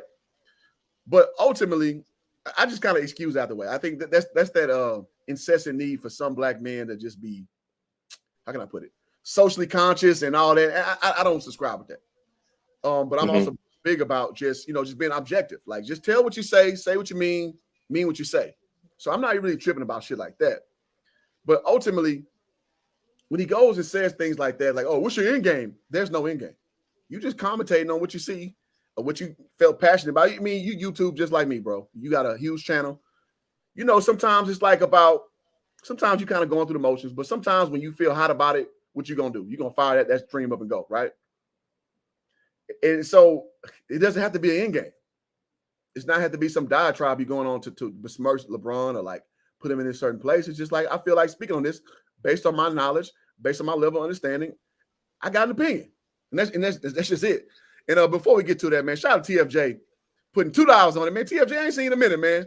Let's bring $1 bill back. And Lamont, I want you to go, and then Flight, I want you to chime in as well, man. Yeah, I agree. Hold on. Money. Yeah. Money. Yeah. $1 bill. And Chris, I'm gonna bring you up. I'm gonna wait a little bit because I don't want it to be a full out panel just yet, Chris. But I got you. I see you in the bay. I got you, brother. But go ahead, Lamont. Go ahead. And look, I agree with what you said because, like I said, but see, just like Kwame has an opinion on LeBron James that I disagree with, and Shannon, who we know is a big LeBron James fan, excessively at times, we know he's going to excessively defend him. That's just been his MO since he's been in the media. That don't surprise me. Like, we could have seen that coming from a mile away. And I'm not going to overly slam Shannon for the way he reacted, just like I'm not going to overly slam Kwame for his opinion on LeBron. I just think they're both two opinions on LeBron James on different ends of the spectrum. I'm not knocking either opinion. I'm not here to judge what Shannon said or what Kwame said. I just look at this Kwame thing and it's just like, bro, he's even not just attacked me. I've seen him attack NBA players, non-NBA players, people in the media, Chris Broussard, Stephen A. Smith. You attack them because they talk about what they see on the basketball court. He talks about how what they say costs people money, but he just said on his platform, if you're a LeBron James fan, you should be burning his jersey right now. And what I'm saying is just like No, I know. But you can say, but I believe Stephen A. Smith was joking when he said some of the stuff he was saying. So it's saying you. But I'm saying, but what I'm saying is he can't. I'm saying he can't be the arbiter of sports talk, and I think if he's, what I'm saying, it's just like I have your opinion. People just understand like hoop jargon. Like if you say something crazy, I might make a video about it. You might make a video. Like if I make a video about something you say, I can't control your response back. You might try to ether me. You might try to destroy my whole take, whatnot. And, but it's at the end of the day, I can walk away with a whole bunch of respect for you, Flight, anybody, because I know it's just basketball banter and I'm not taking it personally. And so that's why I think when you get into this sports talk like Kwame's doing on YouTube, I hope that he doesn't start. He already has kind of got it off to an emotional start, emotionally responding to people over basic basketball takes, trying to disqualify them because they didn't play in the league. And then people who did play in the league, he just tries to slant. It's just like, just chill with all the raise up black men talk if you're going to turn around and do the same thing just to get a viral moment. That's all I'm saying. No, I agree with that. I mean, and I'm going to let Flight go, but I agree with that. I mean, nobody's the arbiter of anything, this stuff. On YouTube, we just got our own kind of perspectives. We kind of got our own like manly little code that we go by, and we just hope that everybody kind of, well, let me put it this way. YouTube is generally aligned with people who most are like you. That's just how I go. I mean, I never thought 3 years ago doing YouTube that I would be in the weeds, as it were, with these alliances and shit like that. I'm just like, I ain't coming for that shit. My first video, I was at work. I fired up talking about D-Wade and his son and LeVar Ball. My first video. And then you start to learn the little interweavings and shit like that. It's just like, I mean, it is what it is, though. Once you in the know, or you in the chosen, realm, as it were, you learn how to navigate. So again, nobody can arbitrate. You can do this, you can do that, you do that, because it's lawlessness. So I'm with you on that. I'm just saying that, like, I just find it funny with, from a Shannon Sharpe perspective, you got those letters behind you. You got the network behind you. I just find it funny that you made that a segment because you were so incensed by that. So I just, I'm going to challenge that. But I think I'm going to let Fly go. I think they both play in the same game. I think Kwame just came off another viral moment. So I think as a sports show, they're thinking, okay, his name is kind of popping right now because he just had a viral take, right? Maybe we can kind of jump on the ship and get additional viewership by just addressing this, because they know that they kind of know if they throw pot shots at Kwame, he gonna come back, and it's just gonna, now people trying to Google the Shannon Sharpe video, and Fox News is gonna so at the end, I think they both kind of know what they're doing. He knows if he picks at Shannon Sharpe, and I would love if I knew that I could make a video about Stephen A. Smith tomorrow. He talking about on ESPN. Oh, I'm making that video tonight. For sure. Right? Good or bad response, because all publicity is good publicity. So I like I said, I understand the business dynamic of it.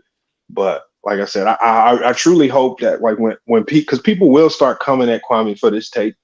And I just hope he doesn't try to just disrespectfully try to discredit smaller content creators or people in the media, because they gonna have their own basketball opinion about what he said.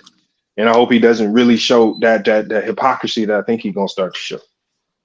There you go. With that being said, Flight, I want you to hop in. Flight, what you got for us, brother? Man, I appreciate you being on the show. Shout out FYF, shout out Hoop Jargon. You already know.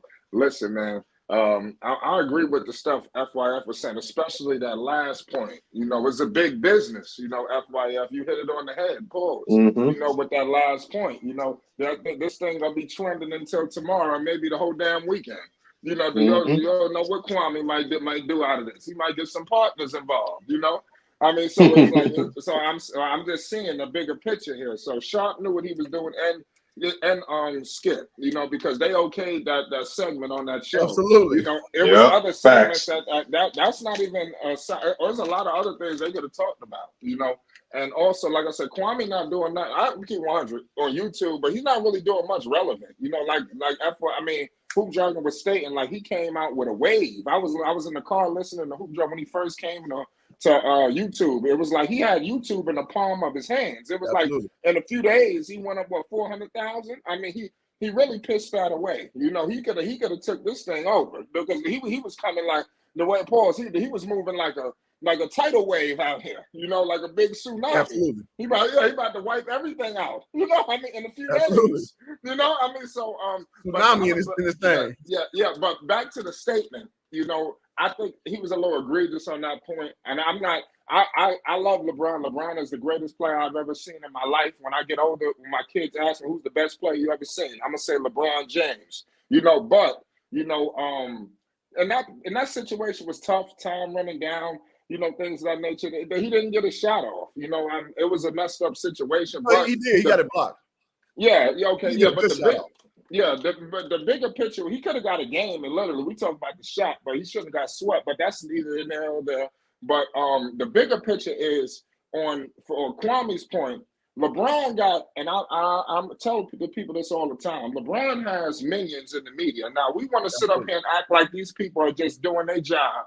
You know, then okay, cool. But if we got to be honest with ourselves, LeBron has a media team that's working for him. You understand? And Shannon Sharpe is Ace Boone Coon. You understand? I mean, what the hell did? And the sad part is LeBron don't even give these dudes no one-on-ones. You know, but we'll save that later. But seriously, LeBron's got his minions. They about to run wild on Kwame. He ain't even got to say nothing. You know, that's how LeBron got it set up. But Kwame was wrong. But the bigger picture is it seems like any type of criticism towards LeBron James, you know, you about to get the hammer laid on you. You know, so Kwame was wrong, and you know the media about to run amok on him. But go ahead, y'all. What's your points? All great points. You want to debate anything on that, Lamont? No. Like I said, I kind of agree with a lot of things he said. I think his business, I mean, Kwame's rise, like I said, my thing is, the thing that bothers me in this business is the people that get emotional over the sports takes, and then they kind of let it get delusional. So like I said, Shannon Sharpe did flame back, but he flamed back talking about Kwame's basketball career.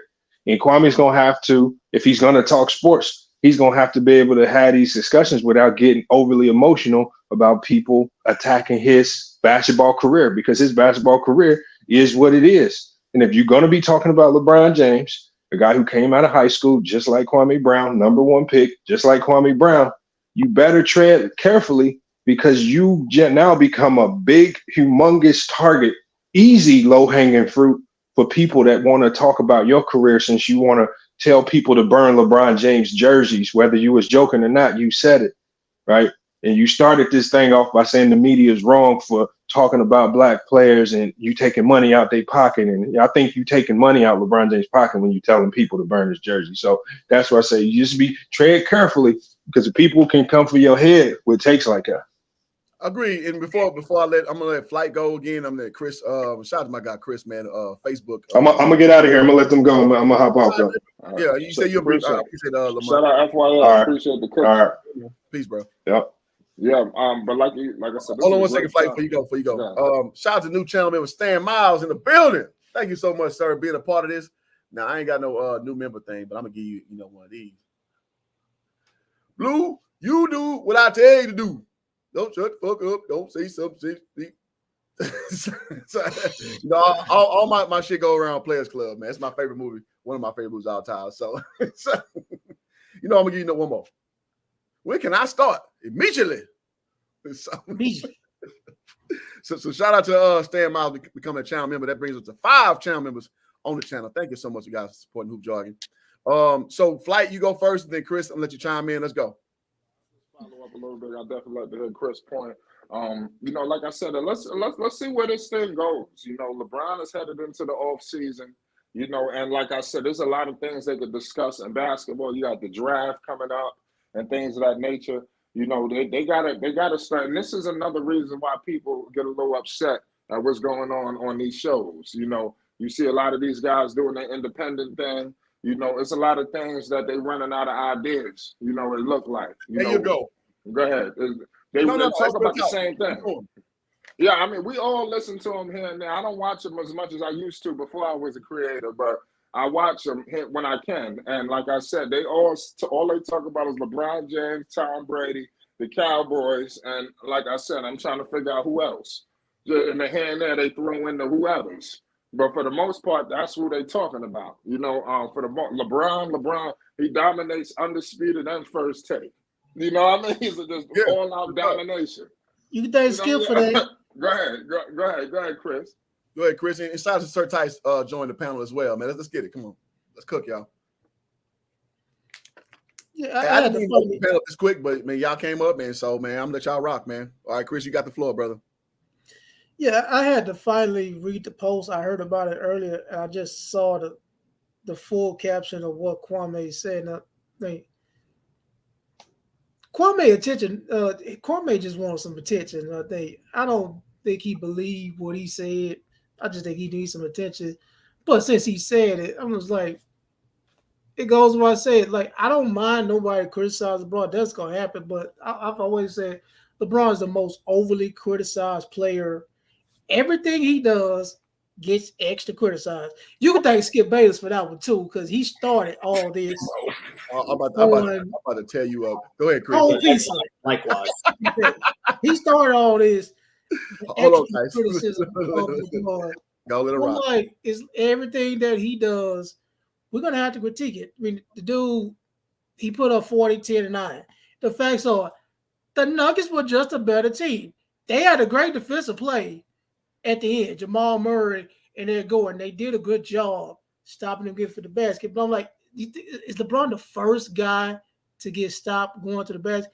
We're like, Kobe would have did it. No, I watched the game where Kobe got a shot block going up at the last second. So, yes, Kobe would have did it too. Michael Jordan would have did. We saw Michael Jordan get stripped by Nick Anderson, turn the ball over. We saw all that shit. So stop acting like, man, every time Michael did it, Kobe did it, they always prefer. That's BS. It's a bunch of BS, this revisionist history. Look, the Nuggets was just a better team, point blank, period. I told people before the season, I told some Laker fans that told me they're going to championship, I said, they're not going to win a title. No. They went 4. The Lakers were 2-10 at the beginning of the year. We thought for a little bit that they weren't even going to make the play-in. So the fact that you even got to the West Conference Finals, hey, it's a W. I agree with that. It's a W because we saw before the trade deadline, Cliff, you probably agree with this. Like, man, we even going to make the damn play-in. I agree. Let alone the playoffs. I agree. We overachieved like a motherfucker. Yeah, I agree with that. Wait, so this is a team like if you keep them together, keep them together, they could be a dangerous team next year when they got a full season of training camp to get everything together. So they could be a dangerous team if they're healthy as well. Perhaps. All right, but Tyson, I'm gonna let you go before I go. So go ahead. I know me. This brother's probably a good brother, a good church. You're very good. Yeah, you're a good brother. Good observation. You probably, coach a few teams, probably mentor some schools, kids. So shout out to you, brother. But this is exactly what I'm talking about, that the LeBron James cult of personality has created. What did I do? Hold a second. Let me get it out, brother. But what's your name, by the way? Chris. What's Sir Tice. All right. Salute, Chris. Like I said, you're probably a good deacon at the church and all that stuff too. I know that. Listen, man. First of all, Kwame Brown has not just the right, it's not about attention. He has some insight into this game because he's played with some of the greatest players that have played. And all he simply said was another person could have made a quicker move to the basket because LeBron James, correct me if I'm wrong, did play over 46, 47 minutes, right? Everybody knew he's getting the ball. We all know just based off of his the fourth quarter in that series alone that he had no lift on his legs based off of his three-point shooting and such. So he was tired in a sense. That maybe wasn't the best play. And that's all he was saying. But the point and the point I'm getting at though is that about the LeBron James cult of personality is that this guy, this is the man who, y'all know all those goofy memes in social media, it'll show his family and it'll show every charity he's contributed to. Do you all know that he's the one, or his marketing team is the one that puts that stuff out there? So the fact that he is the one who wants to put himself out there for every single incident, even when he's uneducated about the issues that happen outside of basketball, for every other little thing, he deserves every piece of criticism he gets because he loves attention. And this whole thing about him retiring, I want to speak on that too. I'm like, are you in words out of your goddamn mind? That attention-seeking whore ain't gonna retire right now. What Dr. J, Kobe, who am I forgetting that recently retired? Dr. J, Kobe, Kareem Abdul-Jabbar, all those gifts. He won a tour bigger than all them dudes. Of course. So what I can't stand is we have a team emerging who end to end ran it.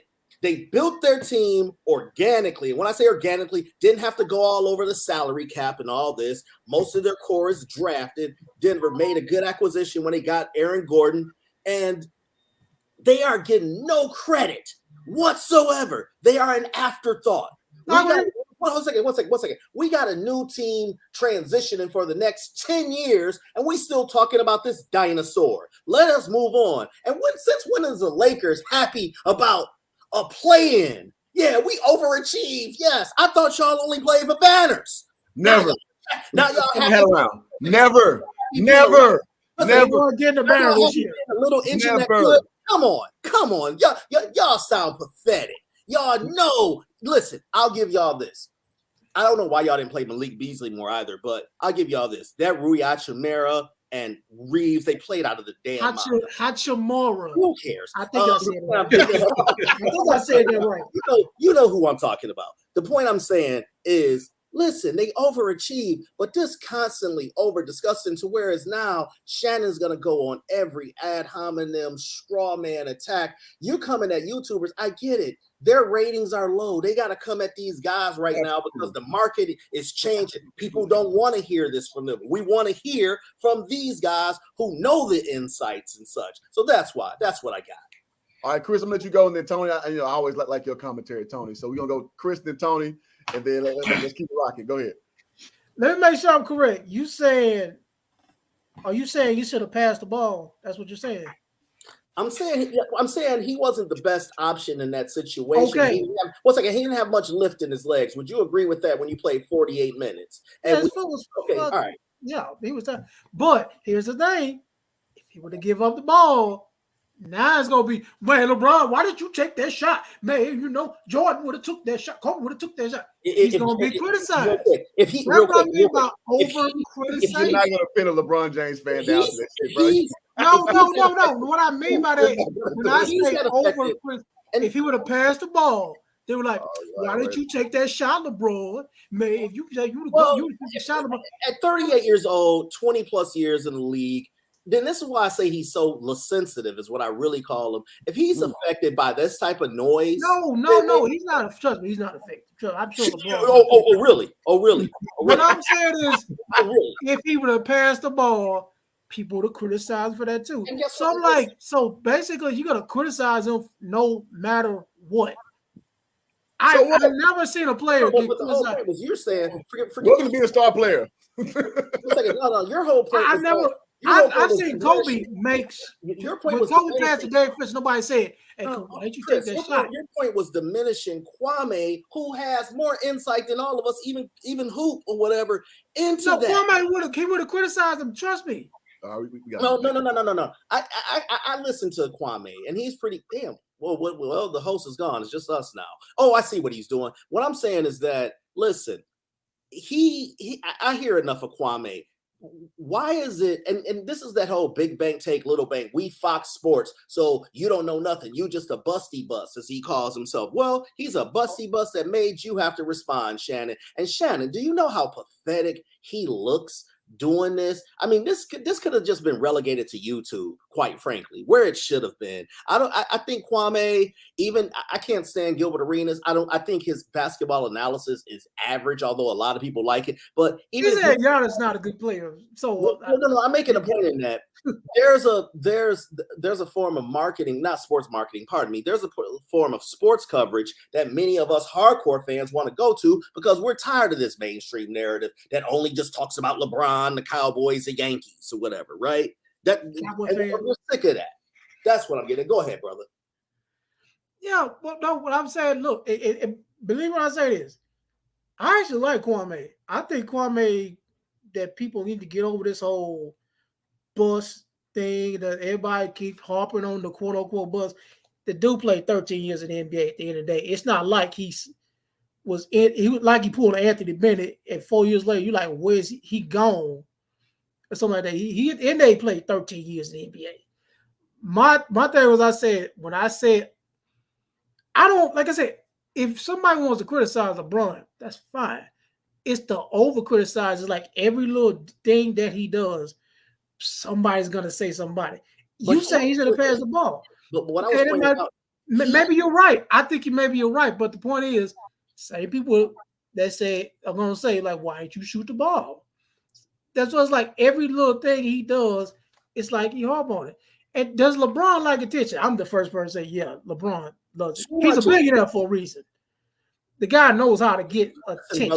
You got clowns following his damn son. I think that's ridiculous. But I get it. These dudes are worse than dudes who follow the shade room. Yeah, I'm going there or whatever. You know, I can see if the dude was a top prospect. Okay, well, he is all American. But it's because it's his daddy, man. And this is just over sick. Mikey Williams. That's bullshit. But go ahead. Well, yeah, that's stop instigating. I'm just saying, LeBron has put himself out there to be criticized, to warrant all these darts that he gets. You know, why can't he just 1, 2, 3 Cancun like Nick Van Exel? You know, oh, he's gonna be in Cancun. It's right by California. And not that far from California. He's gonna be in Cancun for a little bit. That's an what yesterday was Taco Tuesday. So no. That's an old joke. No, not 2 days ago. Taco Tuesday. Look, I think that I love and I think listen, I think people like the back and forth beef. That's what they like. They like the entertainment of it. I like the basketball, the knowledge of it, but I like the fact that Kwame bites back. Like, okay, dude, you like he said, there's no first downs in basketball. Who are you to tell me anything about basketball, or especially scenarios, late game scenarios, things of this scenario, you know? And he really breaks it down and why he said that. And it wasn't this whole, oh, you just hating or whatever. He actually gave some good, decent basketball reasons, some things that I didn't consider. No, I'm saying the attention, like the whole burn your jersey stuff. I'm like, well, okay. I don't know where that came from. He put a little sauce on it. I don't know. Okay, he did a great job because we talking about it right now. Well, I live in South Florida, right? They burned LeBron jerseys when he left too. It just wasn't hardly covered. I think that's tacky, ignorant on all sides who do that. But you already paid your money anyway, so shoot, they got your money. Right, exactly. Deion Sanders jersey when he flipped Travis Hunter. Yeah, well, they got your money, so shoot. I'm gonna go on mute and listen to y'all. I'm still here, but I'm gonna listen. I'm gonna let Tony rock, and then we can cipher from there. So, Tony, what's good? Hey, nothing was good, man. Salute, brother. Hey, man, look here. LeBron is a superstar. He's gonna get talked about regardless. This is the information age that we are in. Man, I promise you, a lot of those superstars back then, they better be lucky they didn't have social media the way that the current players do. Because guys like T-Mac, I swear to you, he would not be revered the way he is now. LeBron just got to deal with it. Like, Jordan and said it himself. Or Yeah, Steve Francis. That Steve he Francis. would yeah, like this Steve, situation. like there's so many guys. Down front. Yeah, there's so I've many seen it in my guys. You just got to get used to it. And LeBron fans, like, now I'm MJ all day. If you ask me who go, I'm gonna tell you MJ. But LeBron fans, man, I said Jordan was the go. Yeah, LeBron I'm sorry. fans. I didn't mean to cut you off. I just want to put it out. I'm the LeBron first fans person are to say. emotional. LeBron fans I are didn't cut you off, but I'm the first person to say. I think if somebody asked me, I said Jordan was the GOAT. I just don't. I don't have to get. I don't get on social media. Man, I got to prove to you every day why Jordan Right. go. No, but that's where a lot of, in my opinion, that's where a lot of this stems from. Anytime LeBron is doing something, it's automatically going to get compared to the GOAT. And now, honestly, it's a little overkill for me. I stay away from the from the GOAT arguments. I already have my pick. I understand some of the fans, some of LeBron fans, and where they coming from, even though I don't agree. But my thing is, man, I'm not going to sit here and lie about anything. Like, if LeBron did something, I'm going to give him his props. Like him coming out guns blazing in that game, cool. That was dope. That was good to see. Now, the play itself, where he got blocked, I mean, who didn't see that coming? We know LeBron, his bread and butter is drive left. He's naturally left-handed. That's what he wants to do. That's his bread and butter. Nigga tired. Oh, my bad. I shouldn't say the N-word. The boy was tired. You know what I'm saying? He tired. He got it blocked. Okay, it is what it is. I'm not going to sit here and lie and go to where Kwame Brown was going with, well, he ain't got no moves and all. He ain't got no signature moves and all of it. Like, fam, who really gives a damn about a signature move? When we're discussing when you're discussing a game-winning shot, when you have the most game winners. That was my only thing. Like, bro, nobody cares. And I'm gonna tell you why nobody cares. I disagree with you, Tony. When you get hold on. I'm gonna tell you why. Hold on. I'm gonna let you rock, but let me tell you why. When you're getting the job done and you're doing it and you're talking about game winners and you have more than anybody, nobody gives a damn how you getting it done. You're getting it done. Nobody cares that Shaq can't shoot free throws for shit. Did anybody get that? It was Hacker Shaq. Nobody gave a damn. Because you want to know why? I'm gonna let you rock. Finals MVPs out of it. Nobody gives a damn when you're doing it. I'm gonna let you rock, but let's not be this dry hating and come say, oh, and just waiting in the wing. Oh, well, this is the one time it didn't happen. So see, I told y'all. Come on, man. Y'all know that's bull and that's dry hating. But again, everybody's entitled to their own opinion. So I'm cool. I'm cool with Kwame Brown giving his spiel. It's just certain stuff I disagree with. And Shannon was still wrong. I don't give a damn how Shannon tried to put it. Fam, you're wrong as hell. You're wrong as hell. But I'm okay if they keep it on basketball terms and you saying, all right, you giving your little spiel about LeBron and what he could have did or what he couldn't have done in that situation. I'm all right with that. Bringing up somebody's, emotionally charged, bringing up somebody's personalities. I mean, personal, personal characteristic traits and all of this bullshit. I think that's BS, man. Shannon out of line for that, and he always going to do that for LeBron, and that's why I be laughing at LeBron fans. All the stands, I laugh at them because y'all know that that's bullshit.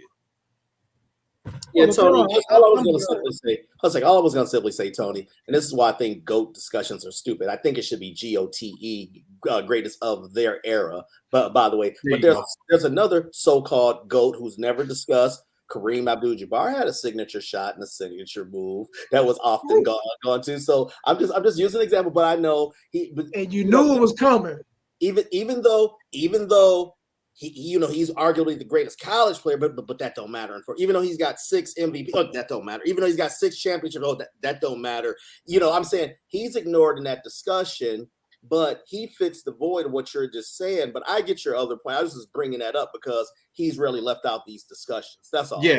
And I agree. And I used to, like, my uncles would tell me that all the time. Like, they would say, Jordan just became the GOAT. And most people, younger than them, he was like my mom would say, like, hey, I was growing up, it was always Kareem. And that was just it. It was Kareem. That was it. And now we have Jordan. When did he surpass him? Who's to say? As far as that era. But yeah, I do agree. Kareem definitely gets left out of the conversation way too often, in my opinion. That's why I say I'm glad you said era, because not that other time where, if this player would have played, if LeBron would have played in the 80s, I mean, he would have did. Yeah, he was born in 84, so yeah, he wouldn't be too well in 80. It's a whole different era, whole different set of rules, whole different set of culture. They didn't shoot threes like they do today. Like players back then, you'll be lucky if somebody shot 2, maybe 3 threes a game. Nowadays, that'd be every half. Everybody shooting threes and making one.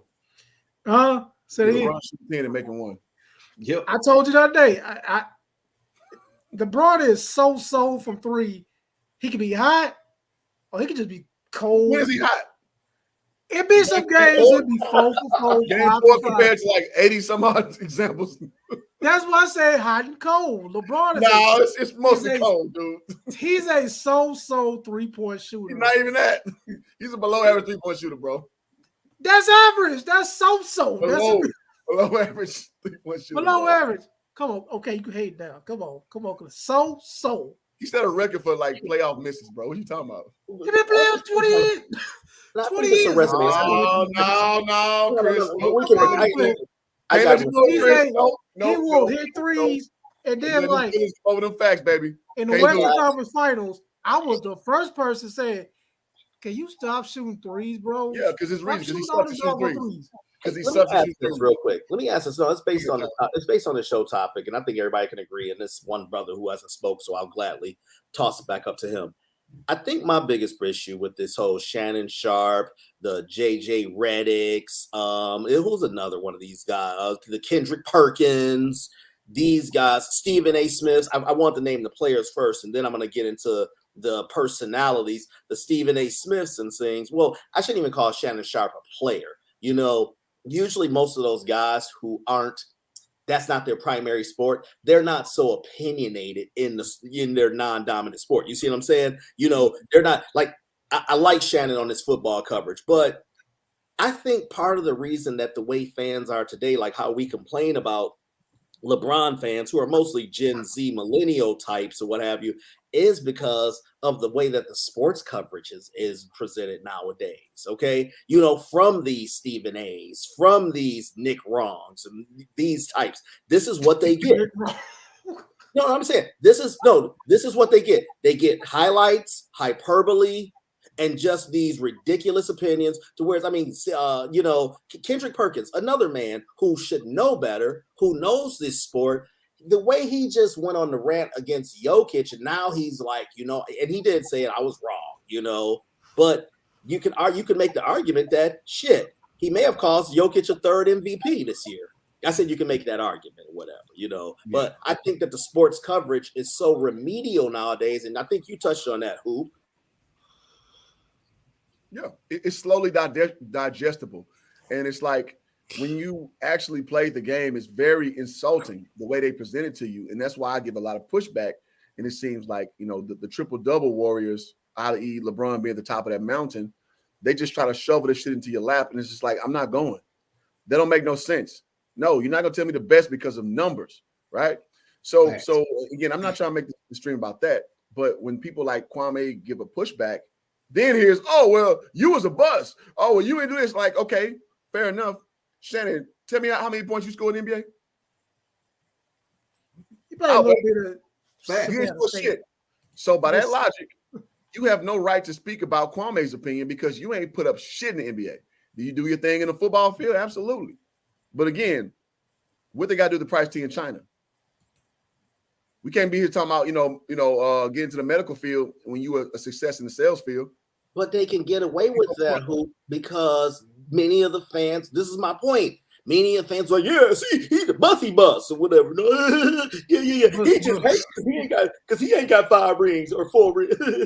he just don't like LeBron. I mean, it's like, wait. He played 13 years. Well, right, exactly. Well, I'm just saying, though, he got, forget what he got. He gave, okay, can you give me basketball reasons why? And he gave basketball reasons. All Shannon did was just reach, or how dare you do this? And, which makes him look it used to be, and then I promise I'll shut up after this. It used to be these journalists didn't want to look like they were biased. Look, I came up in the Bird era, okay, and obviously I appreciated him afterwards, and I'm a Pistons fan. Man, I used to like, damn, they all just biased toward him because he's white. And there was some of that. I'll be the first to admit it, but they would try to give the appearance that they weren't. Nowadays, people don't care. They are putting their flag. They are planting their flag on who they planting it for. That's facts. That's why I love Stuart Scott. He just Stuart Scott, Saunders. Remember John Saunders? He just did. He did the results. They put a little flavor into it. That's why we watched them. It's a bunch of them, but I love Hubie Brown. Hubie Brown's my favorite. Yeah, Hubie Brown is cool too. I mean, that shit. Oh, I can hear Hubie Brown talking about that. You hit it right on the head. That's why places like this I enjoy more. Just hearing raw basketball. Like I can't, rock with Skip and all of the fake BS. And honestly, are they good journalists? When it comes down to actually being a journalist, yeah. But when it comes to TV, they turn into entertainers. For sure. And a lot of that, I'm like, all right, do I want to know exactly what happened, or do I want to hear some entertaining stuff? And that's what you gotta be able to maneuver through when you're watching TV. Like, and 9 times out of 10, you're gonna run into just entertainment. Agreed. Tony, they say the pushback though is if you were too X's and O, I think this is BS, but you give your thoughts.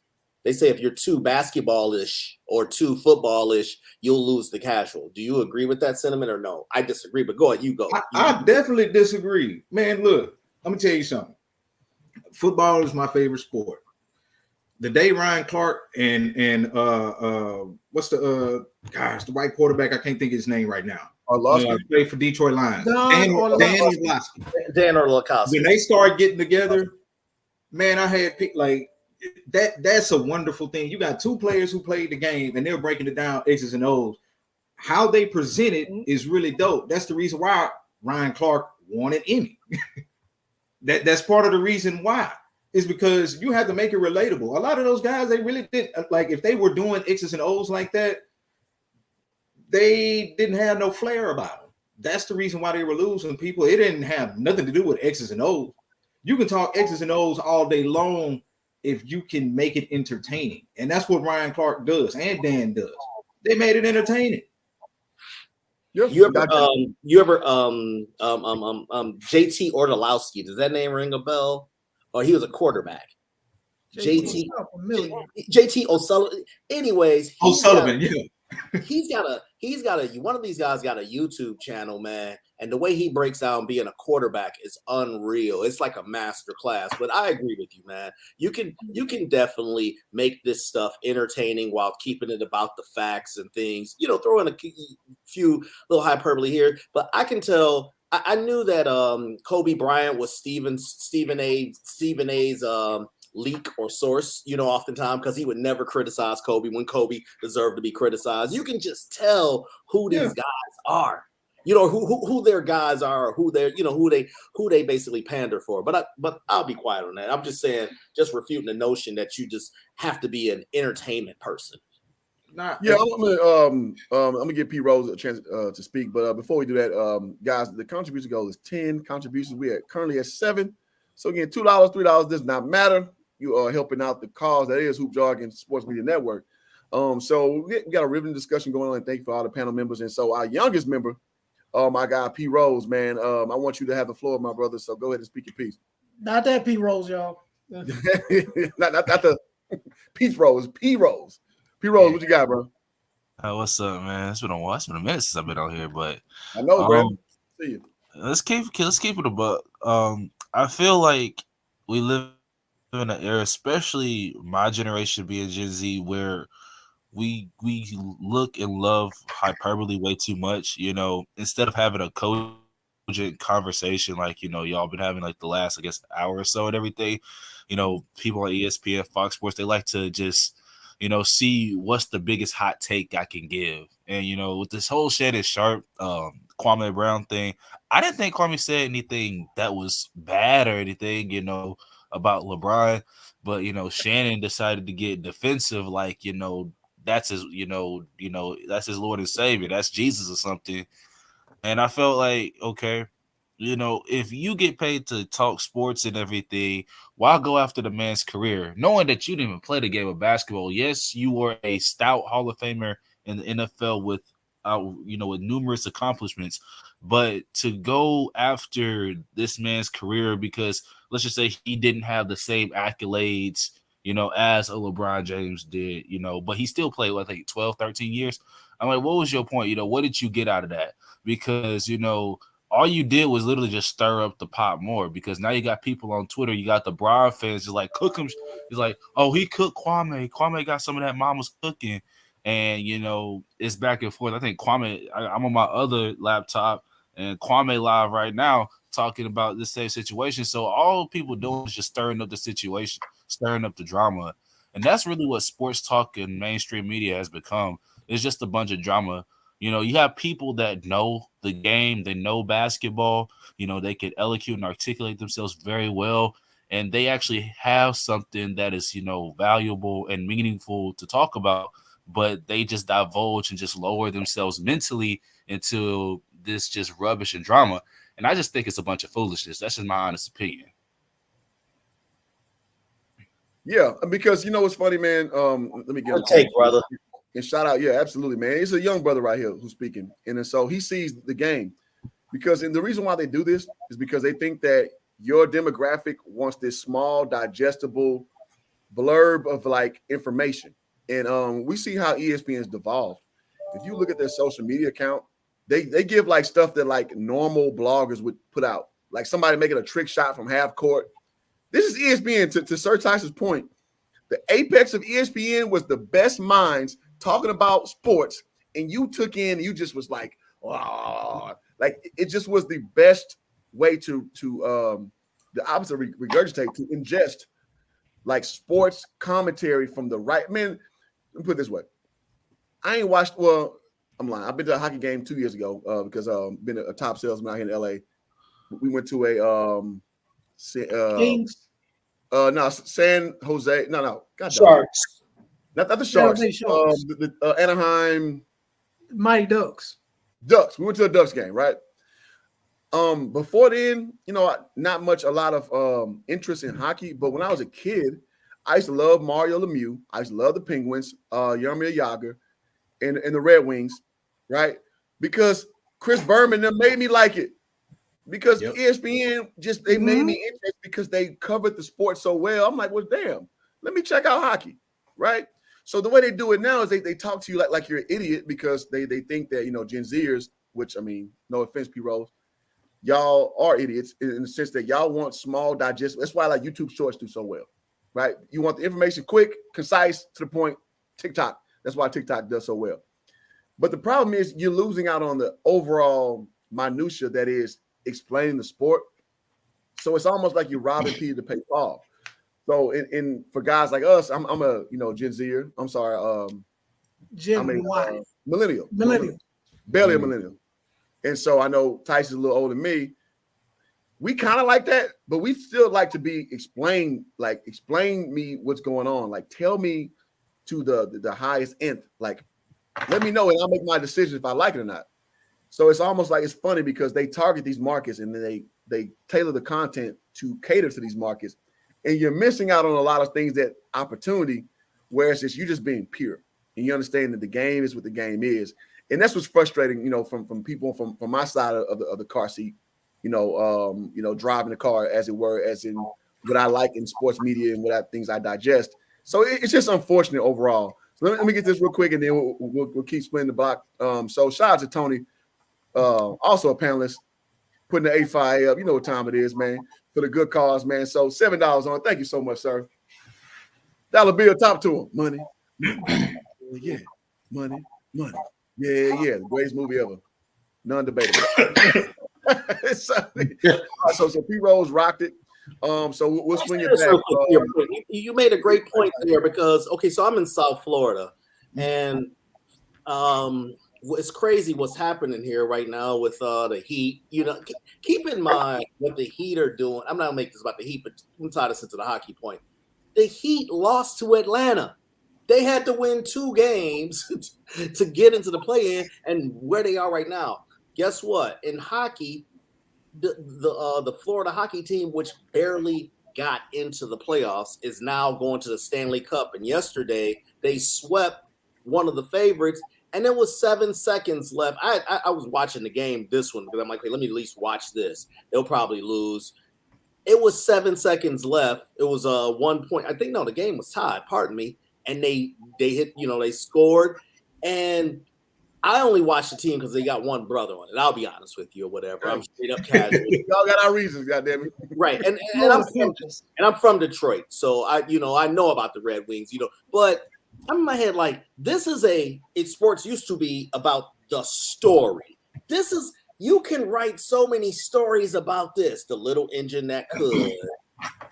Wow. Going to games, everybody's thinking they're going home. People were leaving the arena, kind of like how they did with the Ray Allen shot, and now they punched their ticket. And by the way, ESPN was covering this, and shout out to them at least. Well, that's because they got the hockey contract now.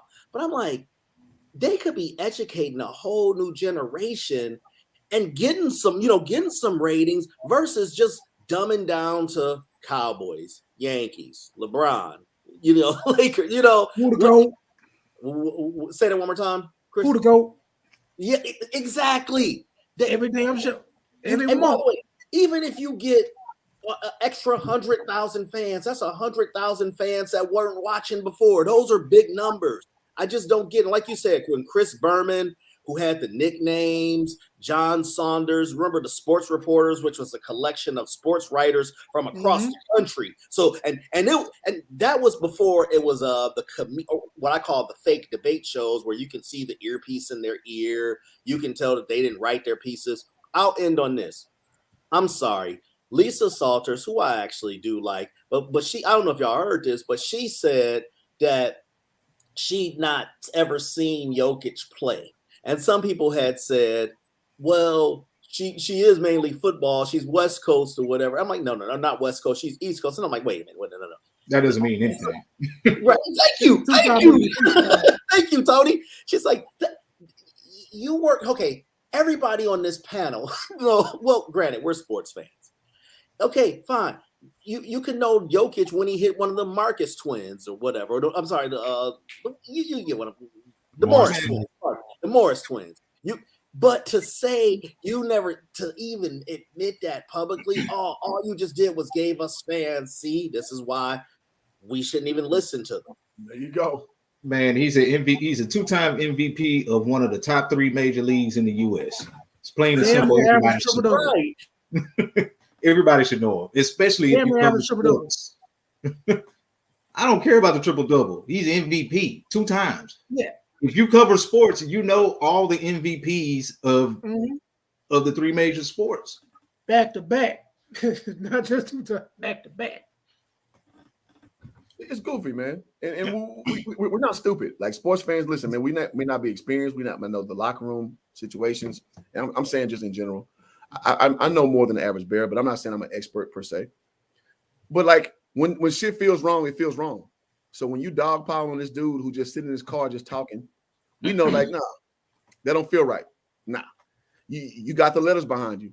You got the network behind you. You got the billions behind you. And you sitting here worried about this dude in his car just literally just going live and talking. That don't feel right, bro. That don't feel right. And it's bullshit. So I'm glad people giving pushback properly. And I'm not trying to shit on Shannon Sharpe because I happen to like Shannon Sharpe. I'm not trying to over praise Kwame Brown because he has fallacies in him, but he is a good commentator, like just from a street commentator, as it were. So it's just funny, like how those worlds collide. It's just like, dude, we're not stupid. We can observe what's going on. So, right. I think these discussions are important because it's us just kind of huddling together and just having a cipher, just talking about what we see, what we feel, what we observe. Yeah, man. That's why I did the stream, man. I was like, because again, I got to get inspired to do a stream. for the most part, because I gotta force myself to stream because I'm like sometimes it's like, ugh. And no shade to no content creator out there, but sometimes they see a lot of bullshit out there. I'm just like, y'all like that shit? Like, you know what I'm saying? I'm gonna just keep it real. Like, y'all like that shit, but I try to, yeah, you know what I'm saying? Like, I never try to cheat y'all on this shit. Like, when I talk, I care. So when I care, I want to explain something that, you know, means something that you can take from it. And, you know, when you go to the water cooler, because there ain't none of us playing no sports no more. And then you got something to say. So that's always my intent over here. Yeah, I'm glad you mentioned about Jokic, and that's like Kendrick Perkins. Oh, I like Kendrick Perkins, but that little, he say Jokic is stat pad and all that. Like, how's he stat pad? They're number one in the West. How's he stat pad? He's always been that type of player, score, rebound, and pass. I'm like, how's he stat padding with their number one in the West? And they're going to the finals. Like, what are you talking about, bro? No, that tech was stupid because he says, he said he was stat padding because he was taking less shots per game. And I'm like, I mean, yeah, with the players you got around him, there you go take less shot. Jamal Murray is a beast. And I think in the finals, people gonna really talk about, go find out how much of a beast Jamal Murray is. They got if they didn't see, Jamal Murray just went 50, 40, 90 on the Lakers. Yeah, he's healthy. I told you before the year, Denver won 48 games last year without Jamal Murray and with MJP playing 9 games. All of a sudden, this year they're healthy. I'm like, yeah, that's what they got it like that. They got some depth. They got players they put. And also KCP in the playoffs, he always had that one game was like, yeah. Hey, KCP, championship experience. You're triggering me as a Piston fans because I say KCP first. Right. Yeah, I know. Not only KCP, it's four MFers on that team that used to be on my Pistons. 2 that's actually in rotation. That Bruce Brown. We drafted Bruce Brown. Oh, Bruce Brown, the ball. Yeah, good defender. Ish Smith, he don't play, and then Reggie Jackson. Well, we all know he's a. Oh yeah, I remember Reggie Jackson. My point is that let me tell you something. Sometimes I watch the modern NBA, and I'm not I still have this love-hate for the NBA, but I still watch it. Okay, I still watch it, but I watch some of these shots that they take. And I'm like, what the heck? Damn, that went in. Shit, what I gotta shut up then? You know, it'd be like these step back 3-pointers on a 3-on-1 break. Michael, I'm like, what is he? Oh no. I'm like, okay, well, damn. Wait a minute. He took that. Damn. What was it? Game 2 when Joker took like a shot where AD was right in his face or whatever, and I'm like, he's a light stab bug. And I'm like, damn, this is right. This is the gift and the curse of that effing 3-point shot. You know, it can be a dagger, but it can also be, you can also just rely on it too much to where it's like a fool's goal. Players will be on a fast break. Right. Fast break. It's Michael Porter Jr. Michael Porter Jr. is like the progenitor of that. I see this dude right here take these worst shots in transition. Okay, so it's not just me. I'm thinking. Yeah, he do. He's an idiot. He's an idiot. And let me tell you, he won't pass the ball. And he won't pass the ball. No, sir. That dude is a black hole. Boy, you pass that boy the ball, he ain't giving it up. I know. It's the light skin. The light skin dude. Hold on. Did y'all have this observation where I'm watching the game and I'm like, we'll say the first 2 games. And I said, listen, it's going to be hard beating Denver in Denver. Sorry. It just is, you know. I've been shocked through the years that I'm talking even in the Melo era and all, you know, from the Alex English era on, how Denver has never been able to exploit that advantage, you know, in the playoffs. But let me ask this. Did y'all see, like, I'm like, damn, they can outrun these boys. They should just go to this. And then they get stuck in shooting them damn threes. Yeah. About NBA. I mean, they believe in letting it fly.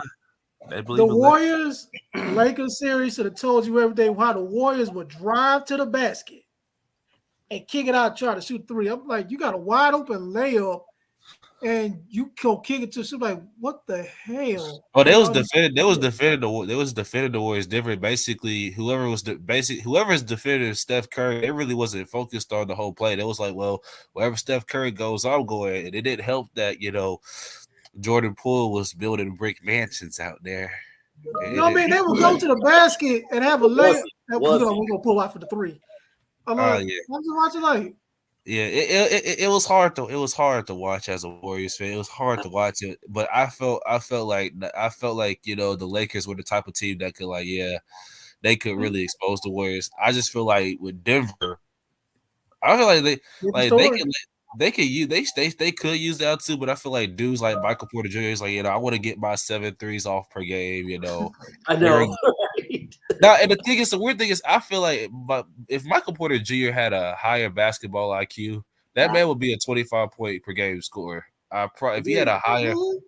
He got the basketball, intangibles. He got the intangibles for sure. man, because I seen the man when he was at Missouri, and that man got injured second game of the season, came back in the SEC tournament after it was 7 weeks after he had surgery, after he was covered for surgery after rehab, 7 weeks. Came back and dropped 29 in the SEC tournament and he wasn't even at 100%. So the dude can score. It's just I be looking at some of the shots. I'm like, bro, if you don't get your big 6'10" and just take it to the hole and just dunk on somebody, Yeah, even the 7-footers. That's what blew me away is that Curry. I forgot that the dude is 6'10". I forgot that dude is 6'10", man. Mhm. Yeah. Playing like that. Real quick on the I think I have a personal theory. Just like in football, I think I'm always looking at the defensive side of the ball, and I typically will go with the team that's going to have the best defense in a Super Bowl matchup. And in basketball, and my prediction has been right, the team with the best wing defenders tend to win. Okay, who's going to but it has to be something said for team chemistry. That Denver team, if you really, I don't know who they got in the when they made the trade. They got KCP, I think, from Utah, but and I don't know if that was beginning of the season or that was mid-season, but that team has pretty much been all of one group. Golden State, I thought, was ruined after the preseason. Quite frankly, I think people was just. I'm sorry. That's just kind of what I think. I think that chemistry was wrong. Yeah, and the Lakers. Okay, you can't overhaul and make 8 player swaps. I mean, I'll give them credit on the engine that could right there. And then obviously we'll see with Phoenix. And that Phoenix gave up their best wing defender in Bridges. I predict that he's an all-star next year, by the way. Good point. But what's your thoughts on this about that team? And look at now, let's go into the East. One could say, yeah, Boston's been together this year too, but let's look at what Miami is doing, and I've never seen nothing like this. This is just blowing me away. Miami is a mixed bag of team chemistry and a hell of a damn coach. Spo is that dude. Yeah, culture to it too.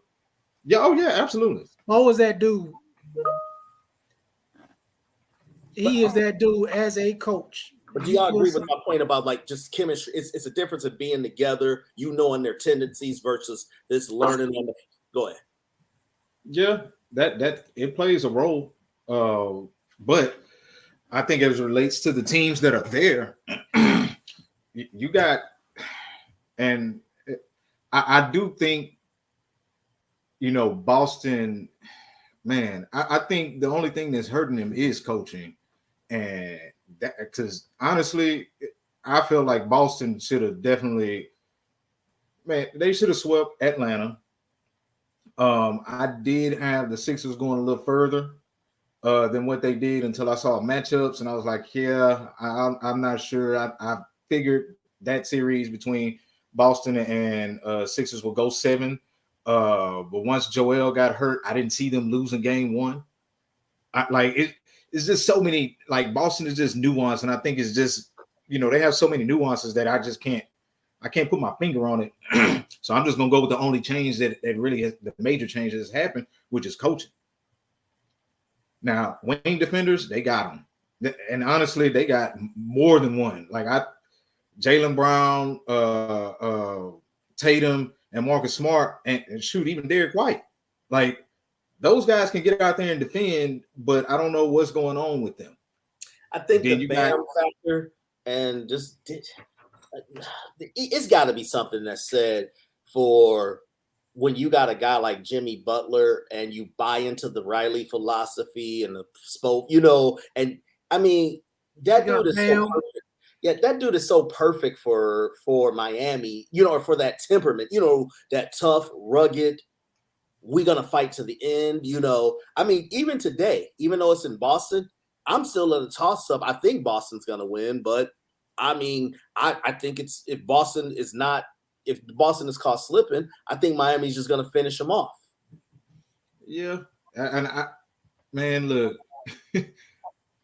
I didn't expect Miami to come out like this, but the role players, Gabe Vincent, I was like, neither did the people here. Man, Duncan Robinson. Oh, them guys, like, they've been clutch and they've been on the money. Like, if you need, like, as role players on any other team, I would definitely take Miami's. Like, if you said, all right, you take the top 2 stars off of any team and you give them Miami's role players, I think you have a team that will probably go to the finals.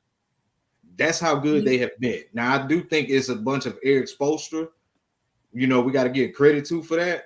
But, man, them got, like, somebody is going off for 20 that you don't expect it from. And then the other guy's probably throwing in 15 or 16 that you just don't expect it from with Miami. You expect Jimmy and Bam to have they good nights. But then you got Duncan Robinson. We know who can shoot. You got Gabe Vincent, Max Strus, and I can't think of the other guy's name. Martin. Vincent. Yeah, and Martin, like those 4 guys, they have just been on point.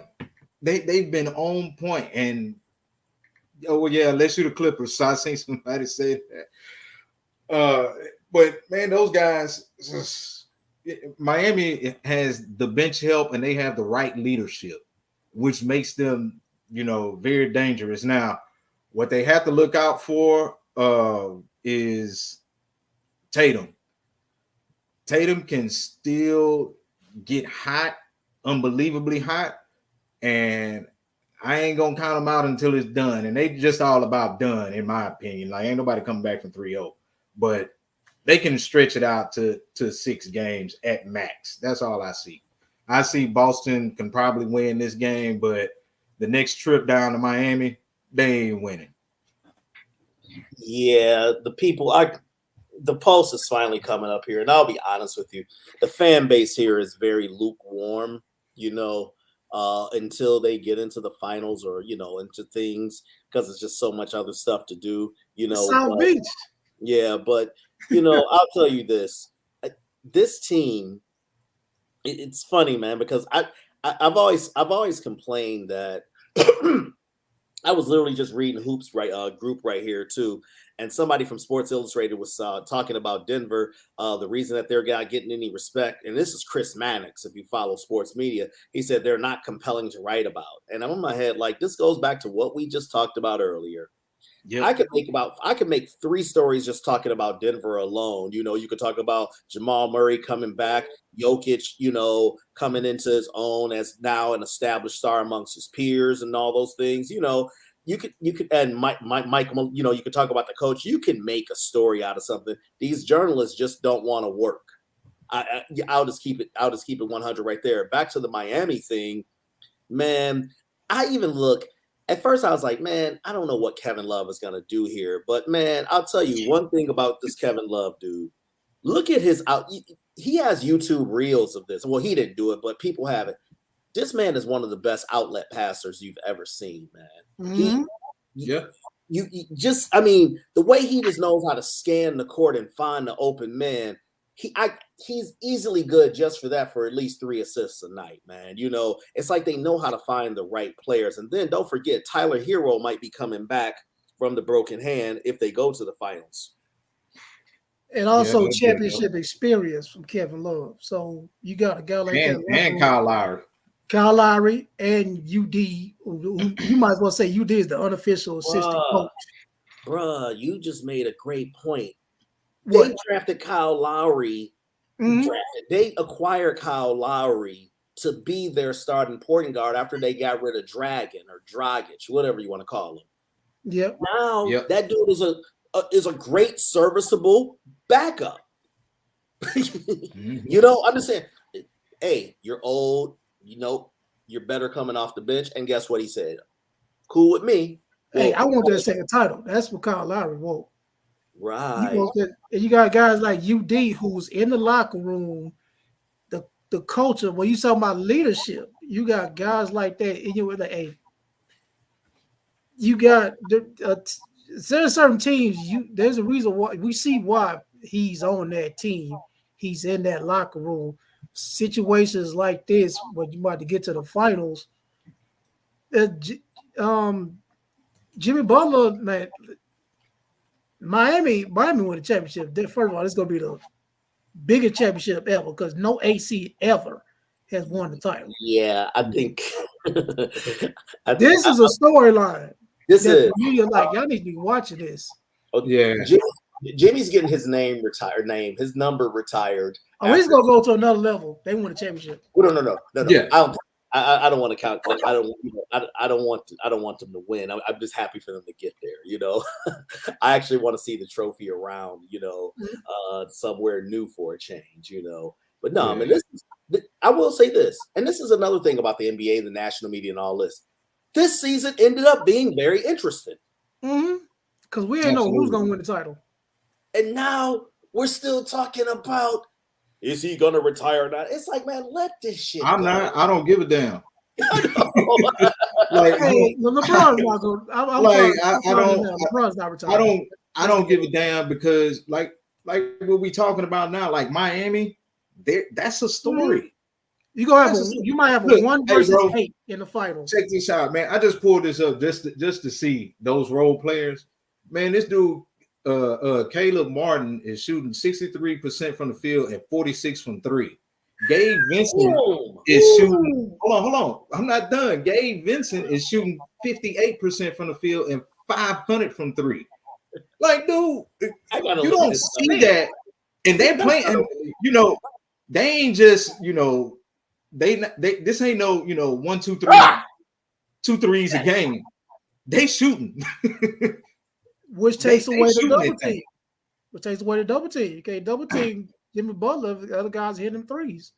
Honestly, well, that's what they didn't do last game, and they still they didn't double team Jimmy last game. They was just letting Tatum just go at it, and that's probably what they're gonna have to do. Now it's them dudes, man. I can't stress it enough. And in this corner, and when Devin or Chris throws you this ball, can you make 6 out of 10 shots? I don't care if your mother nor daddy was there. It does not matter. That's not an extra bonus. You're not getting graded on a curve. No one cares. I'm about to say. Oh man.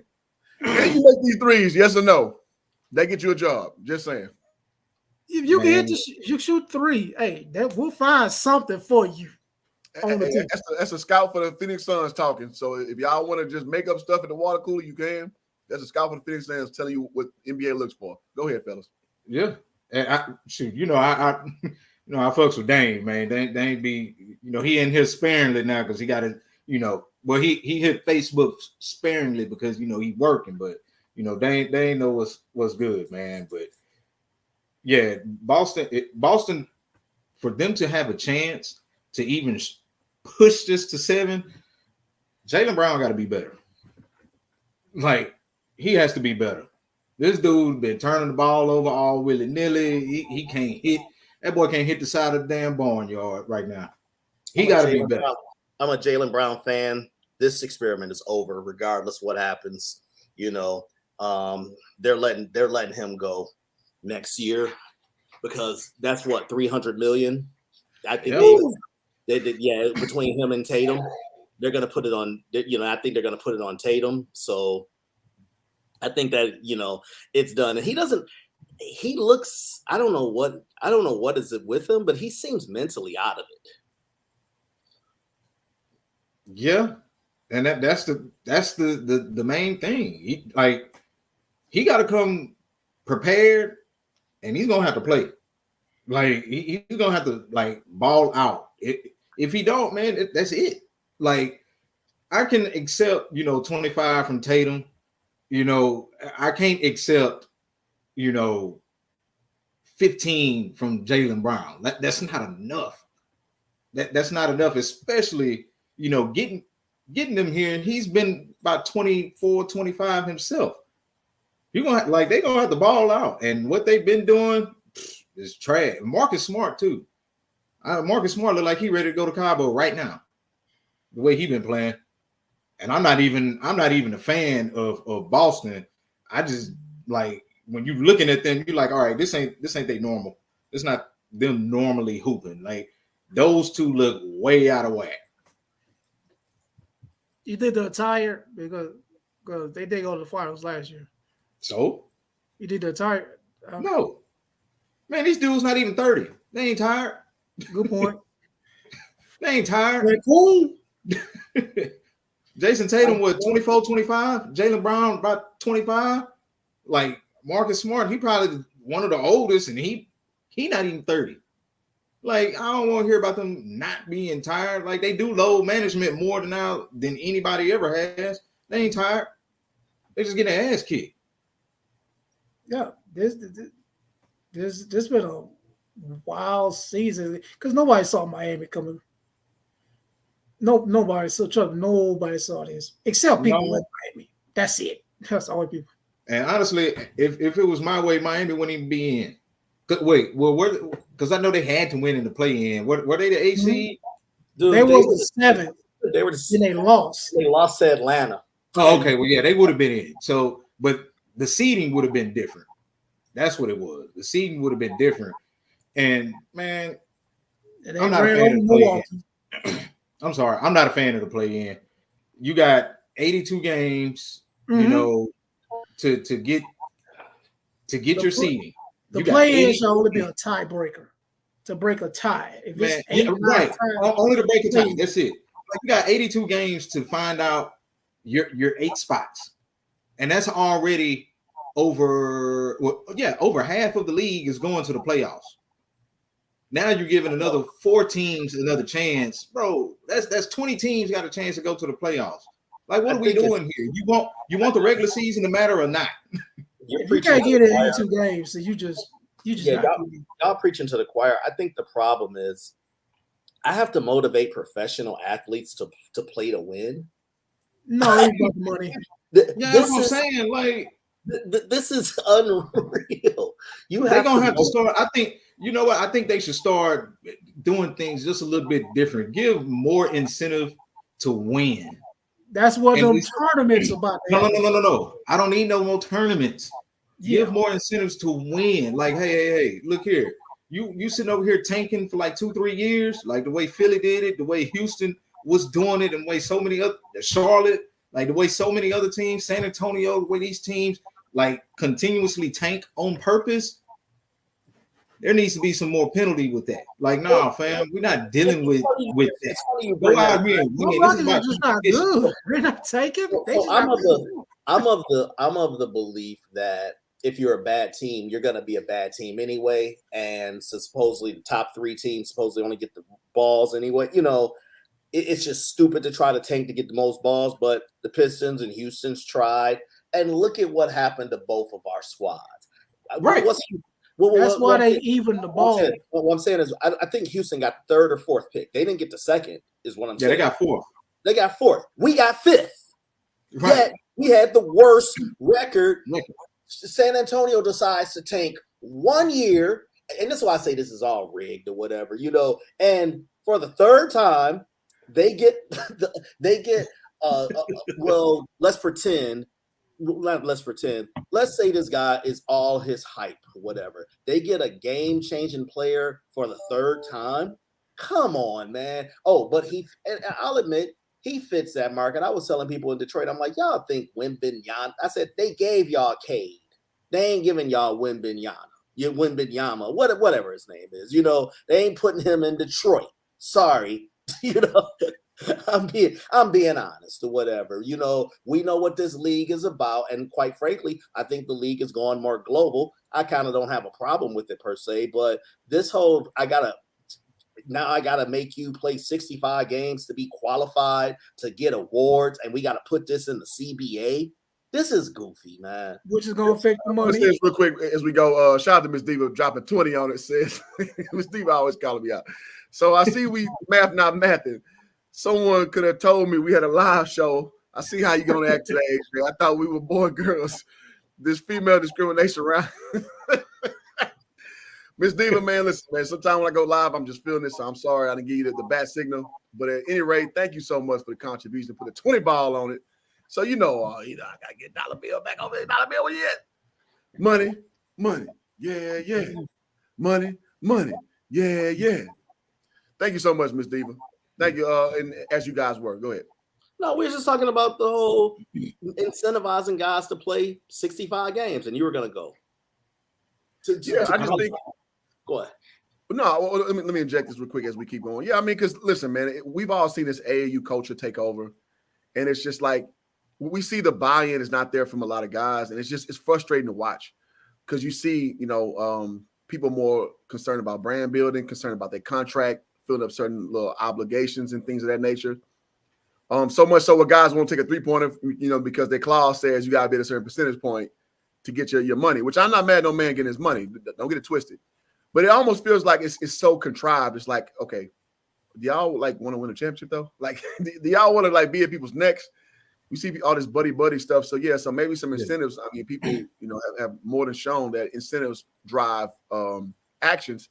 So if we got to explore stuff like this, shout out to Malik Rose. He was saying that basically at the menial level, the G League level, they experiment with these kind of things to see how it changes, the game, how it changes player, mentality.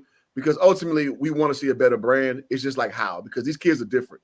These kids are motivated by different shit. This AAU culture has permeated in the highest way at the highest level. So the traditional stuff, like people just want to go at somebody's head, they don't really move these cats no more. So, we got to find a way to still keep it competitive, still keep it like practical, and definitely still, us old heads, quote unquote, to still be invested in the game. And I'll end up playing here. This is more or less what like Phil Jackson was talking about. Y'all remember Phil Jackson had that comment about how he's kind of turned off by the current NBA and people, oh, that's racist. No, it's just like you see all this social stuff get injected. I ain't gonna lie, the bubble was cringe as fuck for me. It was cringe. It was extremely cringe watching that shit. And more funny is that like, LeBron, I'm not gonna pick on him, but I'm gonna pick on him. Supposed to be this big social activist. He had nothing on the back of his jersey, right? And this is supposed to be the time where you can put your message on the back, be heard. You know what I'm saying? Everybody got say their names and all that shit on the back of their jerseys, right? It's funny because ultimately LeBron James understands capitalism, and that's what the NBA is. So it's almost like you got to play that, obviously walk that line of capitalism, but also pitch it to the, us, the receiving public that you care, quote unquote. So going forward, yeah, the NBA just has to keep trying to figure out that balance, and we shall see. All right, my shit going off. Huh?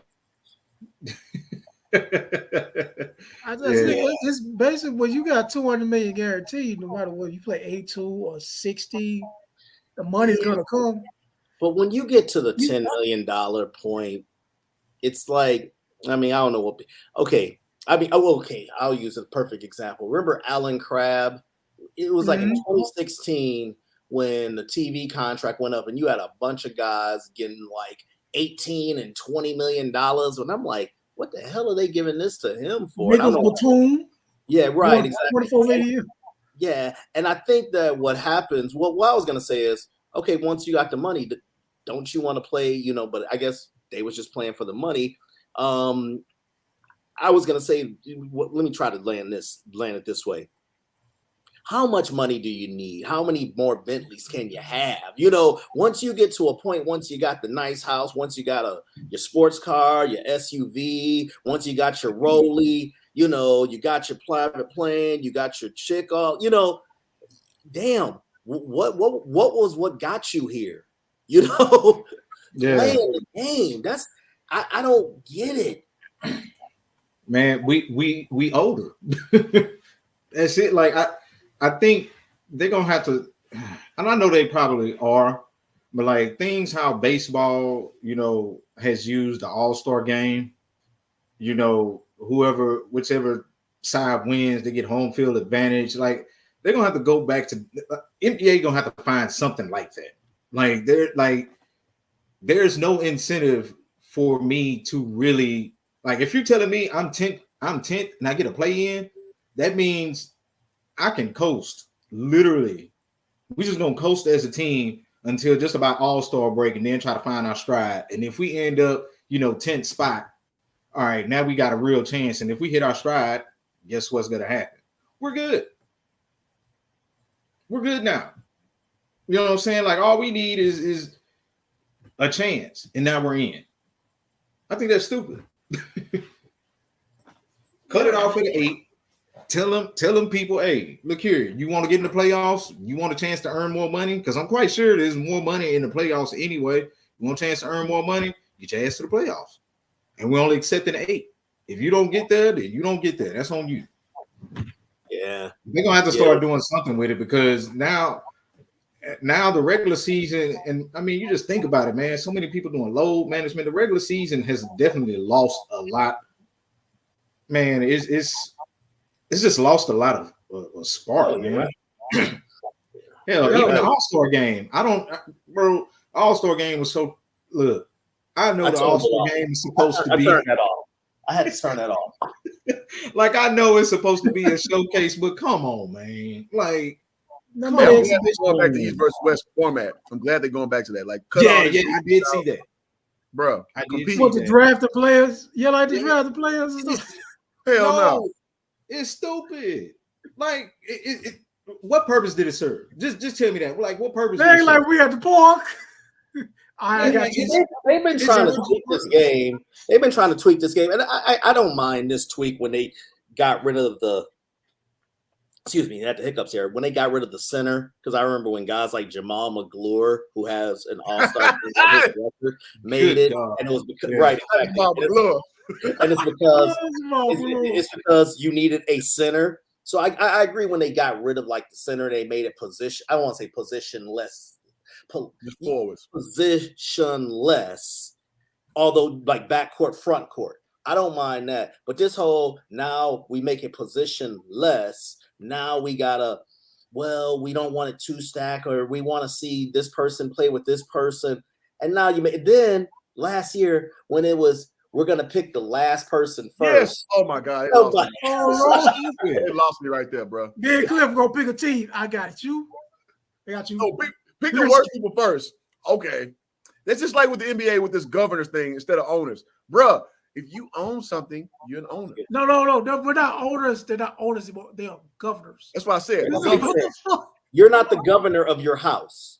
You're not the governor. You're the governor.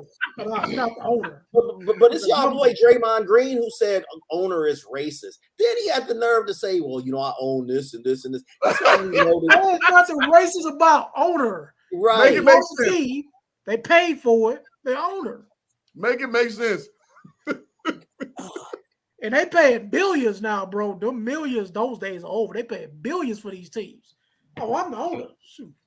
Right. Oh, yeah. I paid $1 billion for this. I'm the owner. If you change the name and your position the same thing, what does it change? Nothing. So I just find it goofy, again, talking about the social activism effort in the NBA. It just falls on empty ears with me, because it's like you're not really trying to do anything. You just want to feel good with things. But if it's actually you trying to change something, then change it. But these little simple little novelty gestures, we're grown men. We can see through it like goddamn saran wrap, right? So it's like, what are we really doing with this? So that's my only qualm as we go forward, because it's just kind of goofy how Adam Silver and his regime try to, pit these things upon us like we're just supposed to take it in. Oh yeah, that's a win for the black community. Get the hell out of here, man. Continue. No, it's the same thing. This gets back into how they cover the game. If you cover the game, I promise. Well, let me say this, and I'll be brief.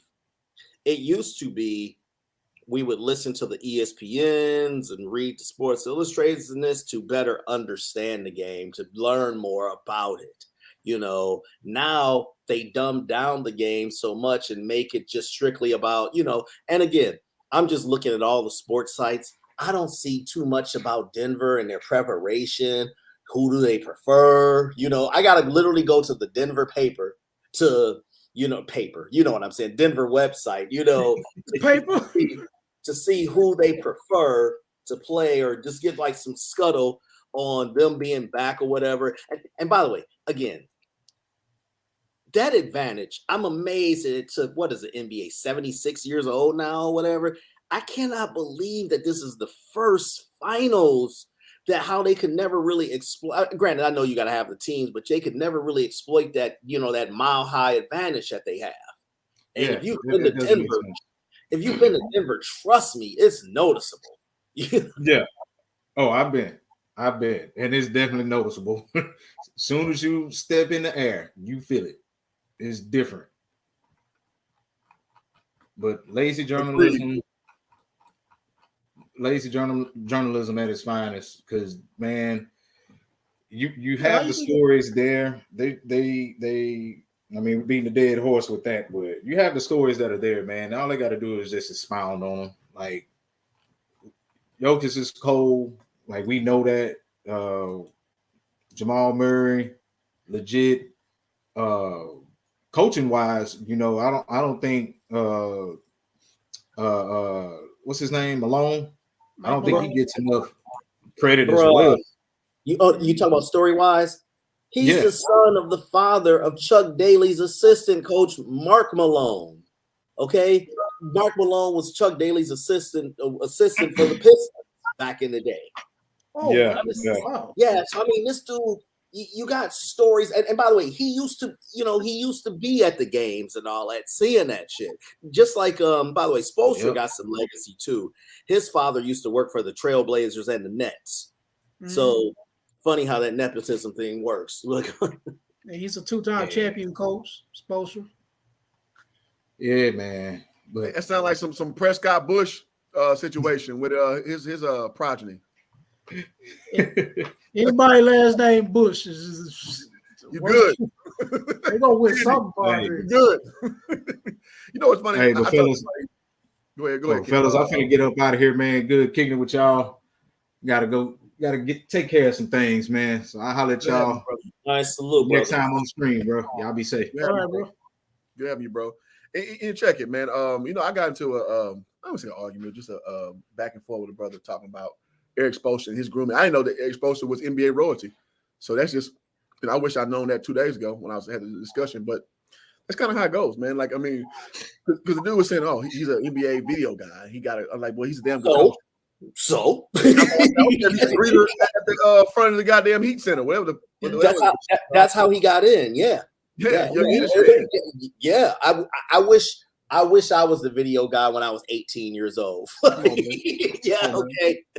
His father was the marketing rep for Portland, and then he went to New Jersey and revived them, and then somehow he met Pat Riley, and Pat Riley took a liking to Spoelstra or whatever, and that's how that later developed. But yeah, like it's like somebody criticizing you owe trust fund, baby.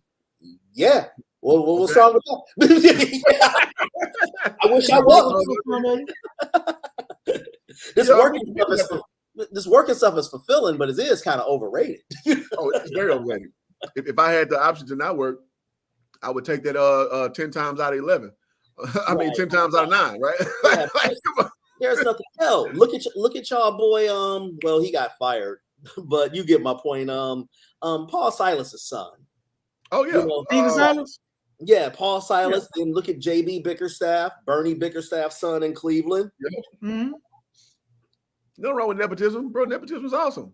Yeah, it's been nepotism. They ain't going nowhere.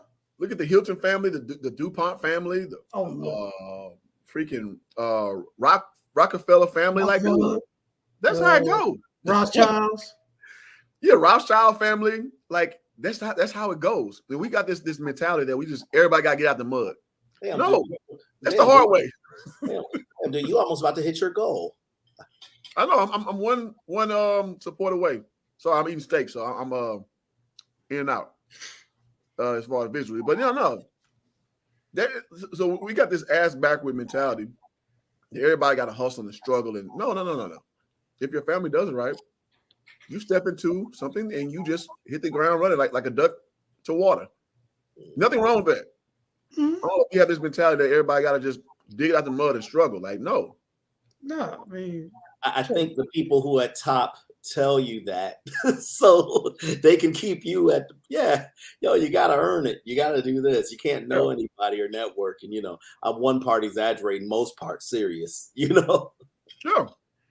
It's goofy. Like, the next generation supposed to have it easier. If you do it Yes. right, the next generation gonna have it easier. I will But say here's the goofy part. The same ilk of people would say, "Oh, well, I want my kids to have it better than me." Well, yeah, that's what it look like. Yeah, right. that's what it look like for your kids to have better than you. I will say this. I am very embarrassed. And shout out to that brother up here who was Gen Z, said he's one of the few. But I wish if I had YouTube and all this stuff when I was 15, 16, 12, 13, I would know the history of the game back and forth, but then again, you have to kind of enjoy it. Then this is why I say, like, you got, I think I've said this on your channel, Hoop, and maybe y'all heard the story.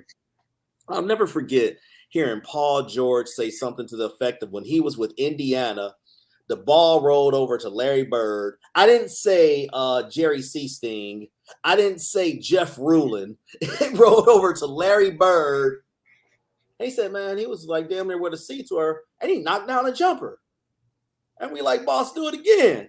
He's like, yeah, he knocked down 5 more. And I'm like, dang, he could shoot. And I'm like, Paul George, really?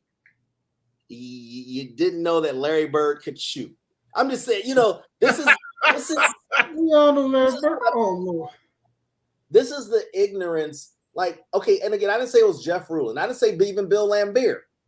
I said Larry Bird. Well, you don't even know. Y'all might know Cornbread Maxwell, Cedric Maxwell. Oh yeah, I'm a Cornbread. Okay, so he played for Houston too. Yeah, so no, he's not in the Hall of Fame, but he was a starter for many years, and he's one of I think he says yes. There's only been 55 Finals MVPs, and he's one. And he said Jason Tatum had been seeing me for 4 years, because he covers the team or whatever. And he said, yeah, man, I saw a documentary of you. You was all right. I'm like, wait a minute. You come to a team and you not, hey, man, who is this guy? Oh, he used to play. Oh, shit, who was he? I'm like, let me look this guy up so I can just be taught. You see what I'm saying? These guys don't have the interest like that, I guess. And we're talking about Jason Tatum. He said it took 4 years for him to say, oh, yeah. You played, huh? Doesn't mind it got what's Cornbread, 6'8", 6'9". Yeah. That's a big old dude, man. I mean, I'm just saying, man, and what I was getting at was the ease of finding things out nowadays. You can do that from your phone. Hell, you can find games in their entirety if you like that. Sometimes if I'm super bored, I'll look at some of these old games. All right. Well, look, on that note, gentlemen, thank you very much. It's time for me to get out. I'm going to get a haircut before this game and then check it out. So good talking to you, brothers. Man, absolutely, man. Appreciate you being part of the stream, Sir Tice. All right. Then there were 2. Chris, you got any closing remarks, man, on the discussion, man? We talked about a lot, God dog it. Nothing I can think of right now. Okay, well, appreciate y'all for tuning in. Y'all hit that like button on the way out. We didn't quite hit our goal, but we got damn close. What is that for Cash App? Cash App, whatever. Hold on, what you Cash App? HJ Streams. I know you in there somewhere. I changed it because somebody was trying to bootleg a player, so I had to change it. HJ Streams. Yeah, Hold on. Appreciate you, Chris, for putting in on it, man. I thought this was a good discussion. I thought this would be a 30-minute video. It's funny with YouTube. You always think it's gonna be something, and it turned out to be something else.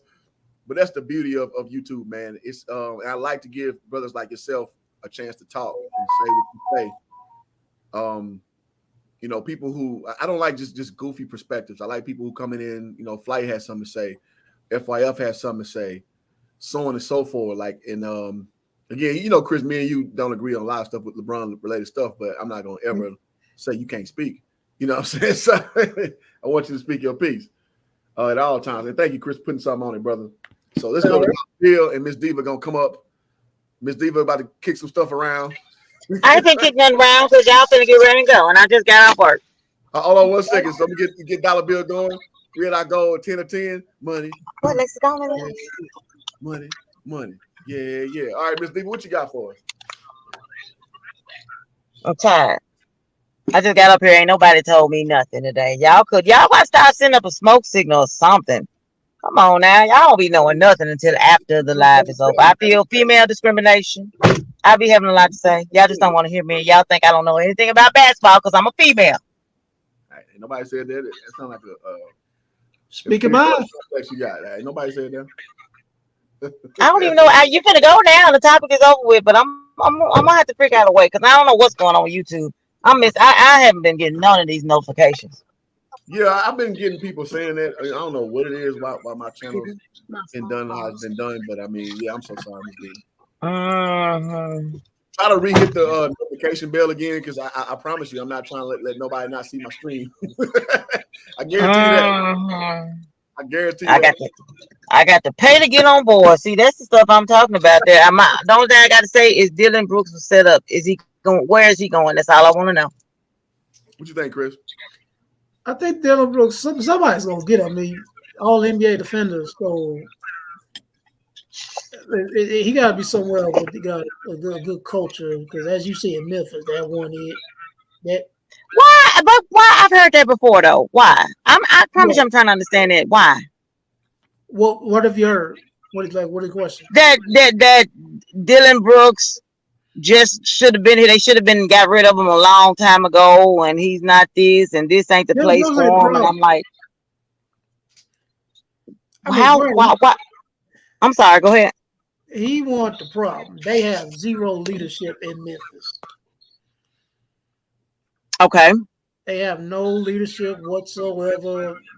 They're a young team with a young coach. I mean, is that not to factor in? They're young with a young coach. Does not take it takes time to build up I guess I'm not gonna say a tolerance, but it takes time to get your feet grounded. No, playing wise, they're good. They're there. The problem with them is they have no leadership. I mean, like I said earlier, there's a reason why certain players like the Udonis Haslam is on a team in Miami. Because of leadership, like somebody like that wouldn't allow that to happen. Okay, so who with the people there, who do you think would have been a good leader? That's a good question because I don't know the answer because you would look at Ja, but Ja is not now. Great player. I honestly believe Ja could have been a good leader. I still do believe he can be a good leader. Sometimes, I mean, I'm like this. You can't have a testimony without a test. This is a big test for that child. This is a very big test. No, there are certain players that are great players, but they aren't great leaders. Like there are some players like that. They can be a great player, but they aren't a great leader. Well, Ja, but you come up to that, we ain't worried about the West, and you got bounced in the first round. Like Memphis, y'all ain't done nothing yet. But see, you know what? Maybe this is me. I'm like, did y'all read? This is just my opinion because I promise you, I done talk this stuff backwards and forwards, coming and going. Number one, did y'all really expect to win? I mean, I've only know a few individuals that can play and succeed up under a dark cloud. You know, Brett Favre when his daddy passed away, Michael Jordan when he had the flu. I mean, Peyton Manning when his back tore up. But with even saying those individuals, they've had years of experience, so they know how to play with adversity. Young teams don't know how to play with adversity, in my opinion, because you don't have that. It just, as Kwame said, you just ain't got mama's cooking on it. I wasn't expecting them to win. I really thought they were gonna be 3 and done. I mean, the Lakers was gonna be 4 and done. I really didn't expect Memphis to win one game because there was too much mess going on. But that's just me. Like I said, I look at stuff different than the average male. You can't be your best when there's mess going on. Vets, like certain vets on a team for specific reasons. Like that, like Miami, you got UD, you got Kyle Lowry, they bring championship experience. Even Kevin Love, he's not the best player on the team, but you put him on a team for certain situations like this. And you look at Memphis, you go, okay, who's leading the team? Who's the vet that's gonna reel them in? And there's nobody there. They need okay, let me ask you a question. I can understand where you're coming from. And again, I was speaking to this baby. Actually, I saw him the other day. I should have stopped, but I didn't. Jared, I hope I'm saying his name right. Jared Jackson Jr. Will you not come across as a good leader? He has good structure. To me, he has good structure, good bones. But it's like you have some of those individuals. Because I promise you, I deal with athletes in my school, basketball players and stuff, and I be telling them, talking to them all the time. You can kind of pinpoint the ones that are good leaders, but it's like they are scared to take on that role, and they like got to be pushed into that position. And then you got some that's leading that need to be at home. They don't even need to be on the team, and them the ones that's leading them into a mess. I just think he ain't good enough to be a leader. It's like one of the things. Go ahead, Ms. D. That's awful. How you gonna say that man ain't good enough to be a leader? Because he's not. Because when guys generally follow guys who like that dude. Now, I'm not saying you can't be a vocally like Udonis Haslem, for example. He's a leader in his own way, but he's not good enough to be like the leader of any team he's ever on. Because at the end of the day, dudes always got this complex like, okay, well, shit, you saying do this, you do it.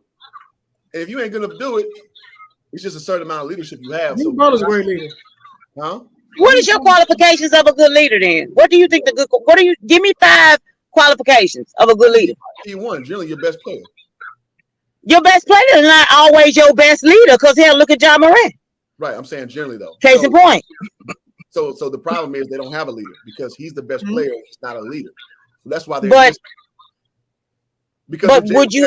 why would you even put him in the leader conversation? I wouldn't even put him in the leader conversation. I got you because players generally follow the best player. That's why. Yeah. That's why. That don't make sense to me. Oh, it does make sense. Everywhere in sports, you see the best player is generally the leader.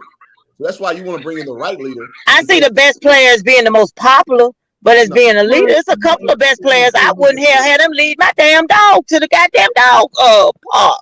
Right, and that's the problem. Like, you got to find the guy who's the best player and a leader. Because if he's the best player and he's an asshole, you're going to get a mixed bag of nuts and probably a lot of losses when you need guys to be tuned in because they're not a leader. They're just the best player. So it's a hard job to fill, is my point. That's why there's not like a litany of leaders out there who lead to team success. Because like I was saying, it's like guys are leading, but from let me put it this way. It's a famous thing saying that you can't lead from behind. You got to lead from ahead. So right. It's a cool premise to hear that a lesser guy can be a leader because he has the mental makeup. But when the chips are down, guys going to look at you. And when you start cutting ass on people, they're going to be like, okay, well, you do it. If you can't do it, your words are going to just fall on deaf ears unless you just whip their ass in the locker room. Right. And so it's a tough dynamic with all those things. And that's why it's really hard to find a best player leader. That's why it's rare. The NBA I get it. I get it. I mean, like I said, I understand the concepts of it. I still don't believe the best player should be your leader, because seem like some of the players take that popularity and they go to their head and they just out here acting a fool, i.e. John Morant. Okay. I guess I'm trying to bring logic to a unlogical situation, because I mean I would never have looked at John Morant. I look at your character. What are you doing outside of the court? Or do you have structure outside of the court? Well, yeah, I mean, but it's just understanding the dynamic of teams and guys. I mean, I'm just realistic. I'm not idealistic. I'm realistic. And today, you can say the best stuff. You can have the right mentality. You can do this, that, and third. When it's nut cutting time, and you can't produce on that high level, people are not going to listen to you. Not So like that. do you think do you think at this point, with all of the drama and everything that's going on with the Grizzlies, do they need to just go back to the drawing board and just start all over again? No, I'm They not need gonna to say grow that. up. Yeah, they grow up. They need more tenure. They need more time. I don't think getting rid of Dylan Brooks is a bad thing, but Dylan Brooks has been an asshole like forever. Like in college, shooting that shot. You remember Coach K jacked him up after they played Oregon. He shot that three at the buzzer and Coach like K is a gangster. yeah. Yeah. But it shows you the maturity of Dylan Brooks. You know, he kind of steps in the mud a little bit. Not saying he's wrong. But okay, hold on. Now, I agree with you on that one, but can you not take those characteristics and kind of mold them into what you want them to be? He has that drive, he has that asshole, because most leaders are assholes. Look at Michael Jordan. He was a pure asshole to me. Absolutely. But Dylan Brooks not good enough though. That's my whole point. Well, see, I keep hearing people say this one ain't good, that one not good. In order to lead, you got to follow. Sometimes you got to be bad in order to know how to lead. You can't start off good leading. So if you start off good leading, how you gonna know what the mistakes is if you've never made any mistakes? Right. So I'm common sense ain't as common as folks think it is. I'm going off human nature. I'm not going off idealism. So idealistic, you are absolutely correct. I'm going off with I used to be a college coach. So we coaching guys Ja Morant age, right?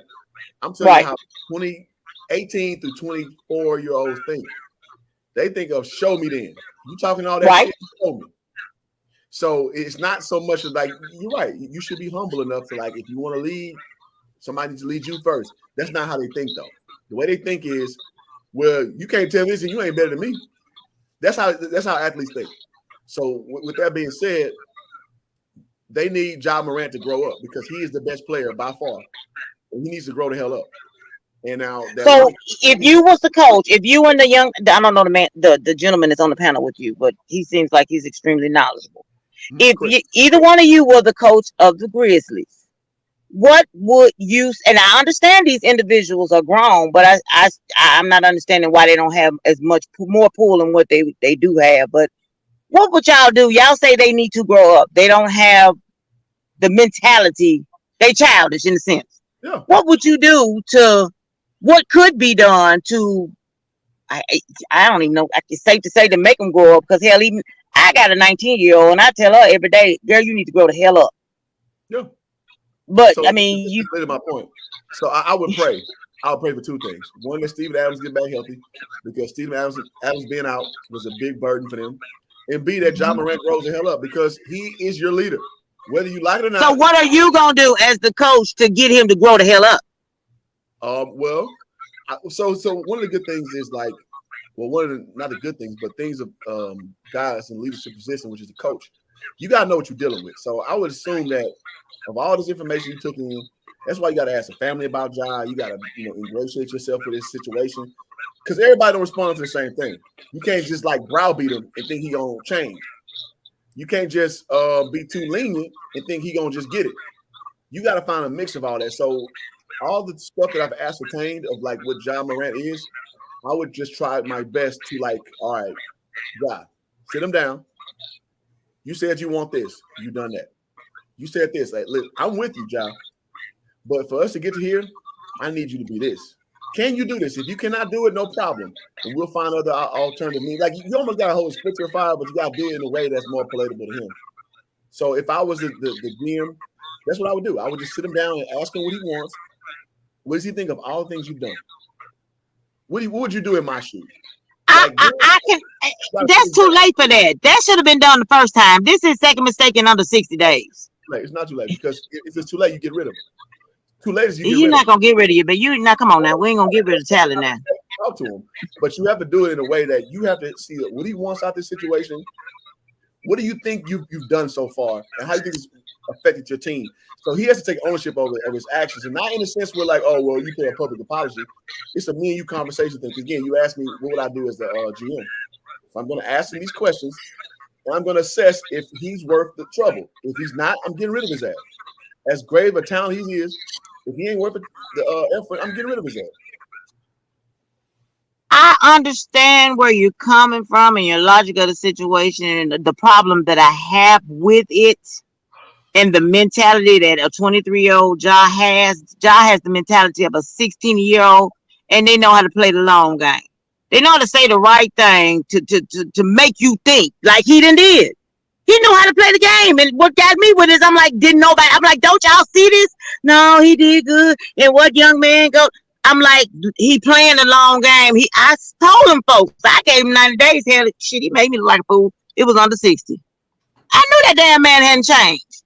So to sit him down and re-ask him the same questions that was asked the first time, do you really think he's going to honestly give you an honest answer?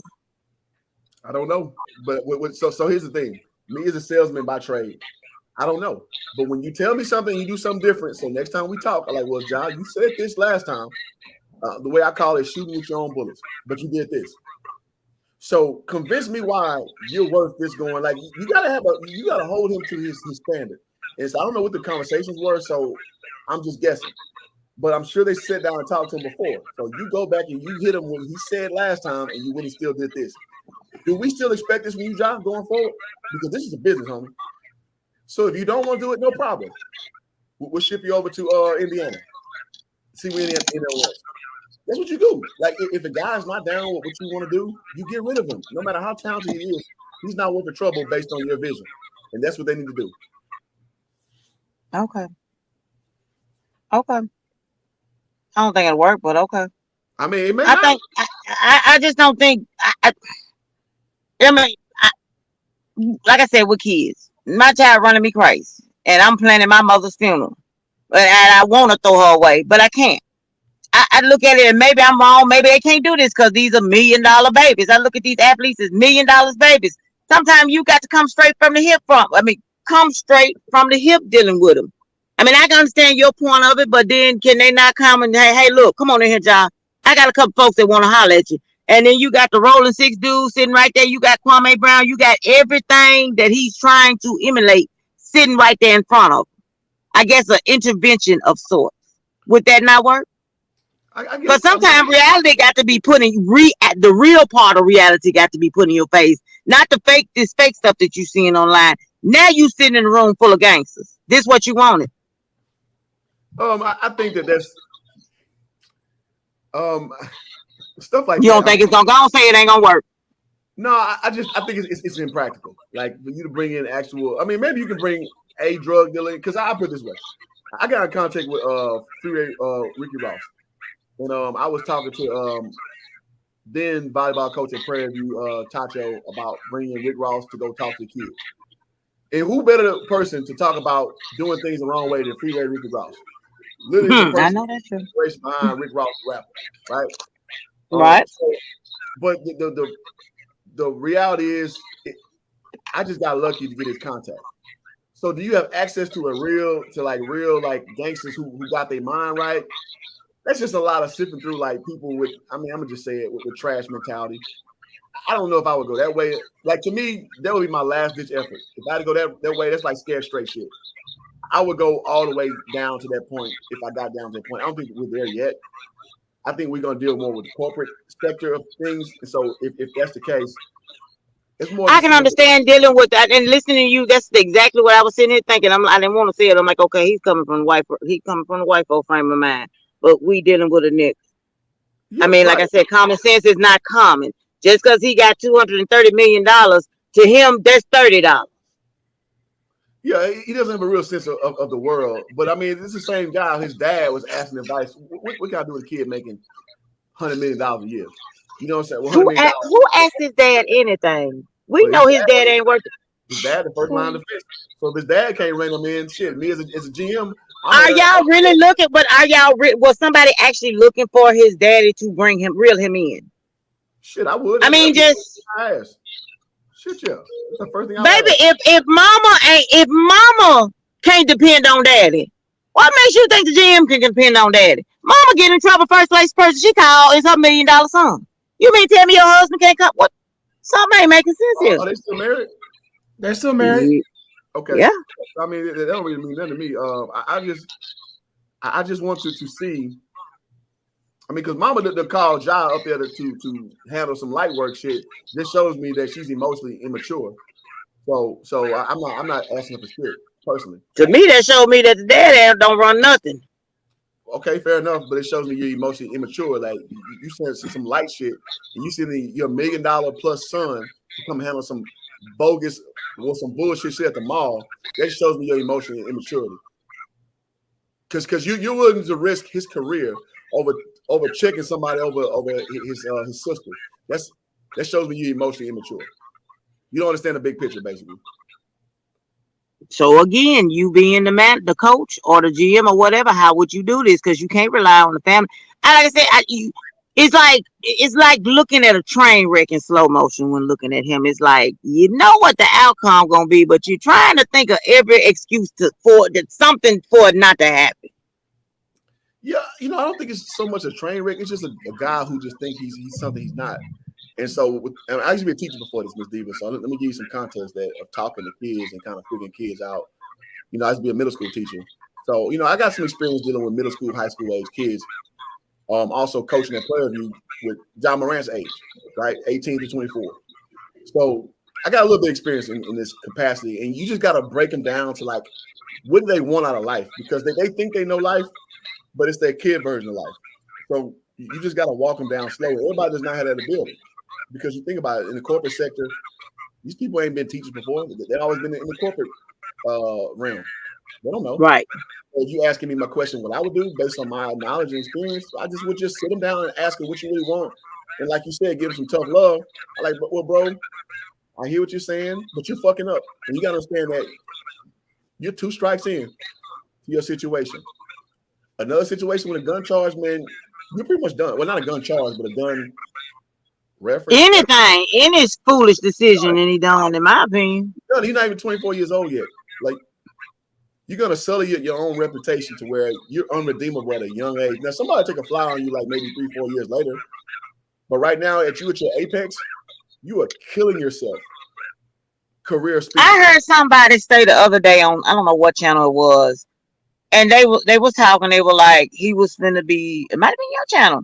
He was finna be the next up and coming star because LeBron was finna go, Steph was finna go, all of these A1s was finna go, and they were priming him to be the next up and coming star. Yeah, do you believe that? They were. They were. I mean, what they do is that they prime up a lot of people, so it's not just one person. They prime up a few people in the cream rise to the top. So with that being said, yeah, I mean, you basically, how they say, you fumbling the bag. You gotta find a way to convey that to him in a way he understands it, and that's just the long and short of it. I think I'm gonna leave it alone because I promise you, I haven't tried to. I don't know. It's just something in me. It's something in me, and like I said, maybe I just live too close to him and see certain stuff. I don't know, but it's just something in me. Is like he's right there and he can be saved, but it's like everybody has the hands-off approach right now because everybody is more so in their feelings than more so looking out for this child. Because I still see him as a child. Because the stupid shit you doing, you in child mentality. I agree with that. No, you just, I mean, because it's funny, man. I've seen so many situations, even. I'm not gonna put nobody's business out there. But I've seen so many dudes, coming in house coaching, playing and coaching at Prairie View. Just like people got shit in their life, man. And whether it's like they got cool parents, bad parents, no parents, horrible parents. You don't know about the other variables. And it behooves you to like find out who you're talking to and try to break things down. I'll put it this way. One of my, I'll say his name, Dorian McDaniel. We had to find a way to motivate him because his father was a famous actor. He was his dad was in NYPD Blue, the black dude. Okay. Mama just this random ass white German lady.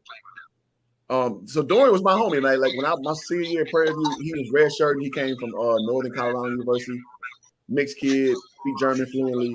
He just was a different kind of guy. But he had like a little streak to him. Like he's just different. So we can't browbeat Dorian because he's raised in a 2-parent household. He's very respectful. But he just, when he came to HBCU, he was losing his mind. He went from like, I promise Ms. Diva, the first year when he was redshirting, he was like a nerd. He stayed in his room. He never did nothing. He would always wear like a white t-shirt every day. Like this dude was just like so plain Jane. It was funny. And I remember my teammates would try to like break Dorian out of his shell. When I came back from overseas, and I came back the back half of the year to coach at Prairie View, this dude was a whole new dude. Listen to Houston music. He was a whole new dude. And he's a guy who he's not afraid of anything. He's not afraid of like physical confrontation. But we had to learn to talk to him in a different way, like because you can't just threaten him and browbeat him.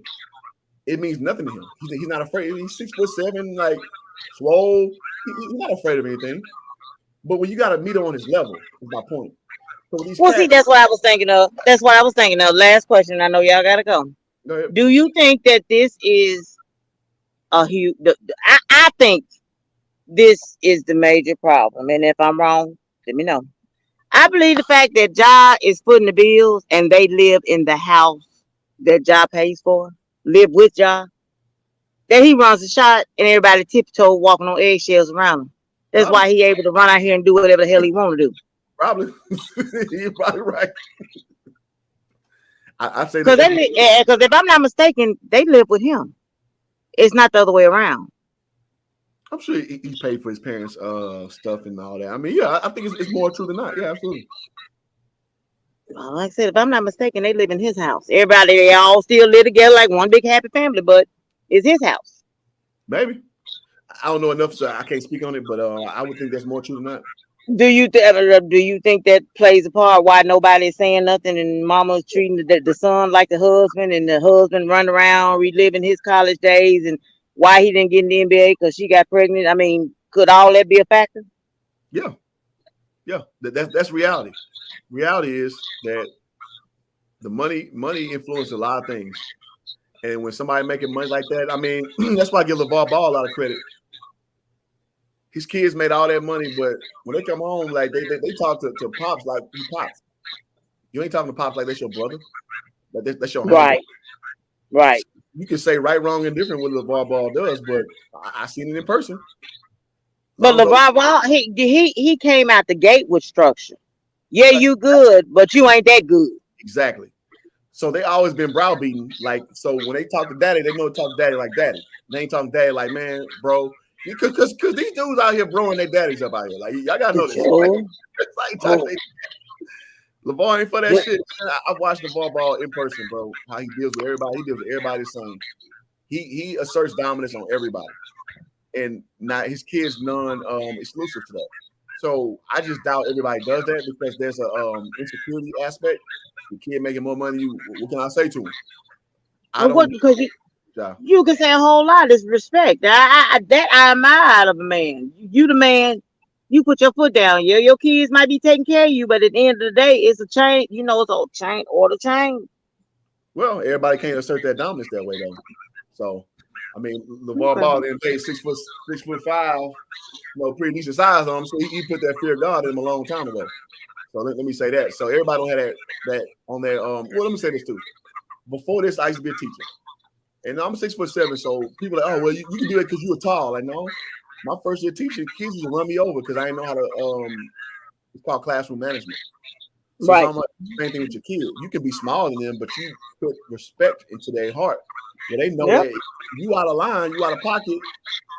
I may not be able to whoop your ass, but I may pick up a pan and whoop your ass with it if it comes to it. Or like, you don't want to disappoint me so much that I've instilled the fact that I'm the authority. You don't want to disappoint me.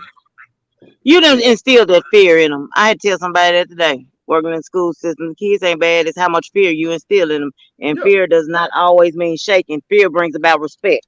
There you go. Bingo. And that's what some people miss out on. It's not just, in the black culture, in my opinion, it's all like about whooping your kid's ass. Like, yeah, but at about 11, 12 years old, most boys know that you can beat your mama ass. It's not Right. about. It's about that. I'm not gonna let my mama down like this. I'm not gonna let my pops. You know, he's gonna take a little longer to beat pops up, but it's not about that with the mom. Like, it's like, all right, I know I can physically beat you up, but what I look like beat my mama up. Like that's some out of bounds, out of pocket stuff, right? So if Yeah. that's the fear. That's the I'm fear I'm speaking about. I'm just laughing because Mama the one you need to pick. Cause Mama ain't gonna fight you. She gonna pull that shotgun out on. If she got one, she gonna get her ass whooped. But then now you got this messed up relationship that you done beat your mother up and you look like a clown, right? So Right. yeah. So, working with kids, I've never heard of, working with kids, I've never heard of boys jumping on moms. It's always the girls that want to get out of line and test mama. Mamas get slapped and shit. I got it. They send the kids to boarding school because they can't deal with them. To juvenile. Oh, yes, that happens. Oh my! My first year, Damn, I thought that man. Like, oh yeah, kids be wild out on their mamas. And I see, you know what? You see, I got the wrong perception because I always thought it was the girls that want to test mama. Well, I always thought the boys didn't test mama. No, that does happen, but no, that's boys who challenge mama too. And they come with that thunder and lightning, then the mama don't know what to do with their ass. They send them somewhere else. Child, I wish my child, and trust me, my child out around here losing her mind. But baby, the day you raise your hand at me, you're gonna be raising your hand to God. I'll be doggone. I'm old school. Okay. Well, I appreciate you letting me get up here, and I don't even know what to do no more. I always appreciate your commentary, appreciate the channel member, and sharing your perspective. So absolutely. Yeah. I still say Dylan Brooks was set up, and they need to bring Dylan Brooks back. I mean, I think it's a good idea, personally. That's my final answer, and go upside his head. But I still believe y'all can be saved. It's just that one little. I don't know why. When I think of Ja, and I promise you, when I think of Ja and I see Ja doing the stuff he doing, I'm like, the only person I'm thinking about is Project Pat. I'll be like, where is Project? I promise you. I no lie, I think of Project Pat. I'm like, where is Project Pat? I know he ain't in Memphis, but I mean, somebody call him. Project Pat.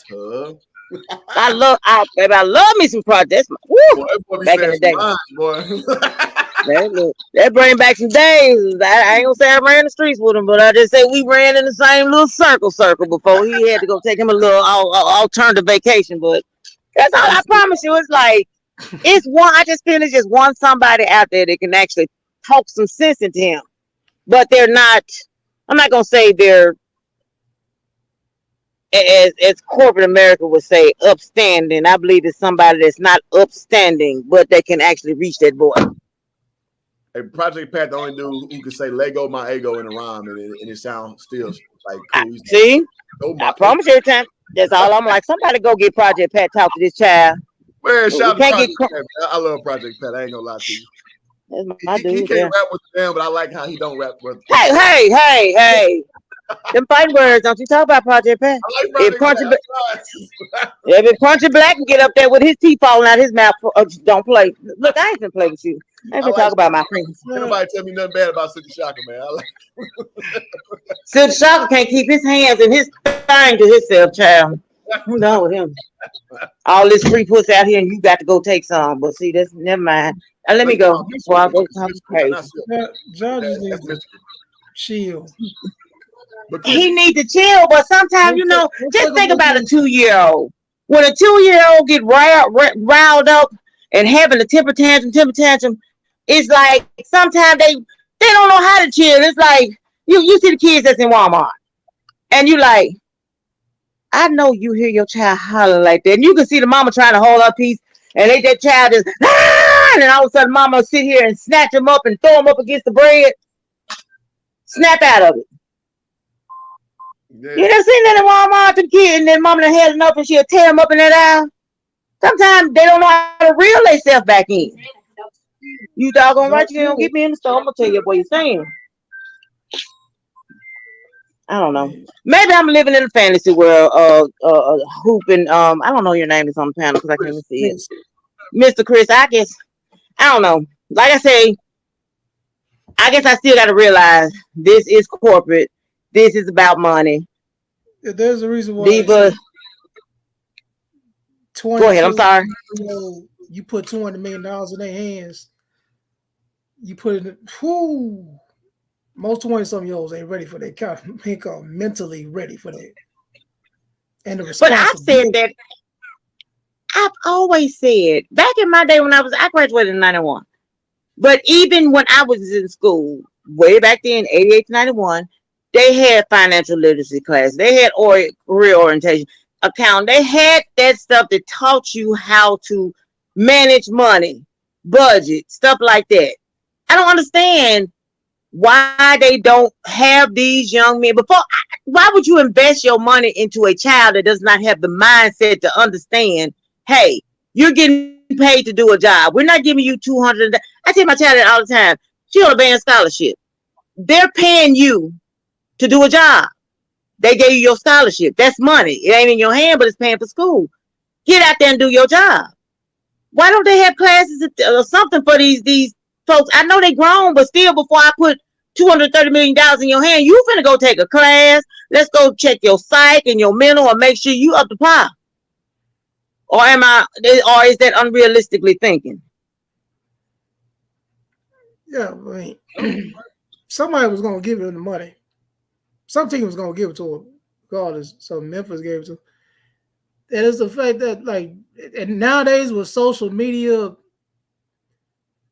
that's bro, because he wilding out on the gram. It was like, bro, the first time was like, bro, you at the strip club and you decide to pull your gun out. Like, bro, can you just go to the strip club, have a good time, get you a dance, eat you some wings and stuff like that?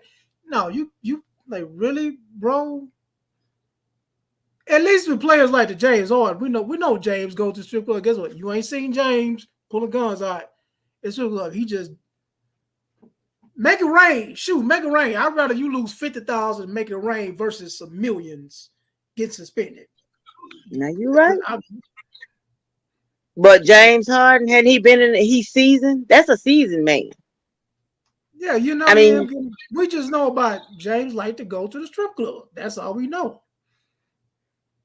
He just going there. All men like to go to the strip club. Yeah, I believe they was doing this stuff forever. No, they just didn't have social media and stuff back in Charles Barkley days and all the rest of it. But it's like, that's what makes me mad about all of this situation, especially with Charles Barkley and all the rest of these old commentators. How you gonna sit there and point your finger at that man and y'all did the same goddamn thing, just that we didn't have social media back in the day? How you gonna point your finger at that man and you did the same thing? Because they can't make me believe they wasn't doing the same fuck shit.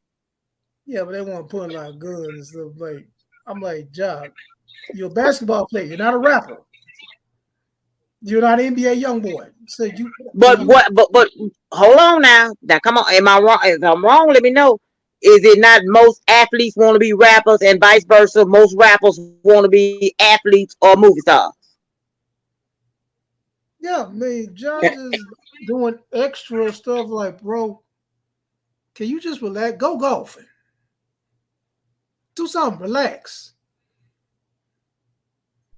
But then I just sit here and say common sense ain't that common. Mm-hmm. Common sense is not that common. Now with social media, it's like we gotta broadcast us doing some wild and crazy. Yes. And then people look at it as making excuses, but it's not an excuse. That child, he is a Gen Z. He is of that social media era. When did y'all ever think he was out of it? What do they want to do on social media? They want to floss. They want to show out. They got to show everybody. They got to show broke motherfuckers that they got money, and then expect the broke folks to relate to them that got money. I mean, I believe his friends. I believe his friends setting them up. Huh? I don't mind you showing you got money.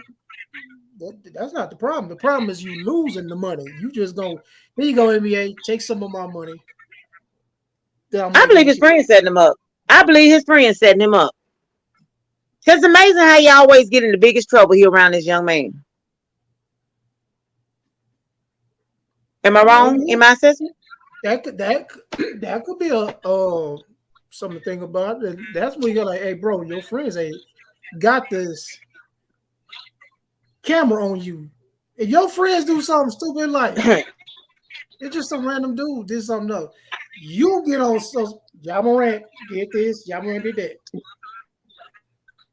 You can't move like I come from the era. I come from the era you keep your friends close, you keep your enemies close. And I come from the era of your biggest enemy is sitting right there at the table with you, i.e., Judas and Jesus. I do believe that your biggest enemy right there at the table with you. Yeah, if you say if you think it's that, I mean, it could be like say what you want about LeBron, for example. As you can see, who you with can lift you up or break you. Like LeBron, he just focus on basketball because he got all his boys they putting in to build his brand, to build him versus push down. Do I think that LeBron focused on basketball? No, I think he's still doing stuff. Look at Jamie Foxx. Jamie Foxx is the But I prime mean, example of what when you got Rich to Paul, do and what not to do in the public eye. yeah, when you got guys like Rich Paul, who's the best agent of basketball, Maverick Carter, who's a business, very business minded. He's a business minded genius, and then you got Randy. You got guys like that on your team. It's like it's easy for you just go ball. You know what? And in saying that, I know I'm gonna go. You know, you making that statement kind of went back to where Hoop was saying, or even you were saying what as for the Grizzlies need to grow up. Okay, I understand now. Because you named them individuals that Braun is playing with. He is playing with, I ain't gonna say mastermind, but businessmen that know how to play basketball. Is it safe to say? What business man? Charlie LeBron.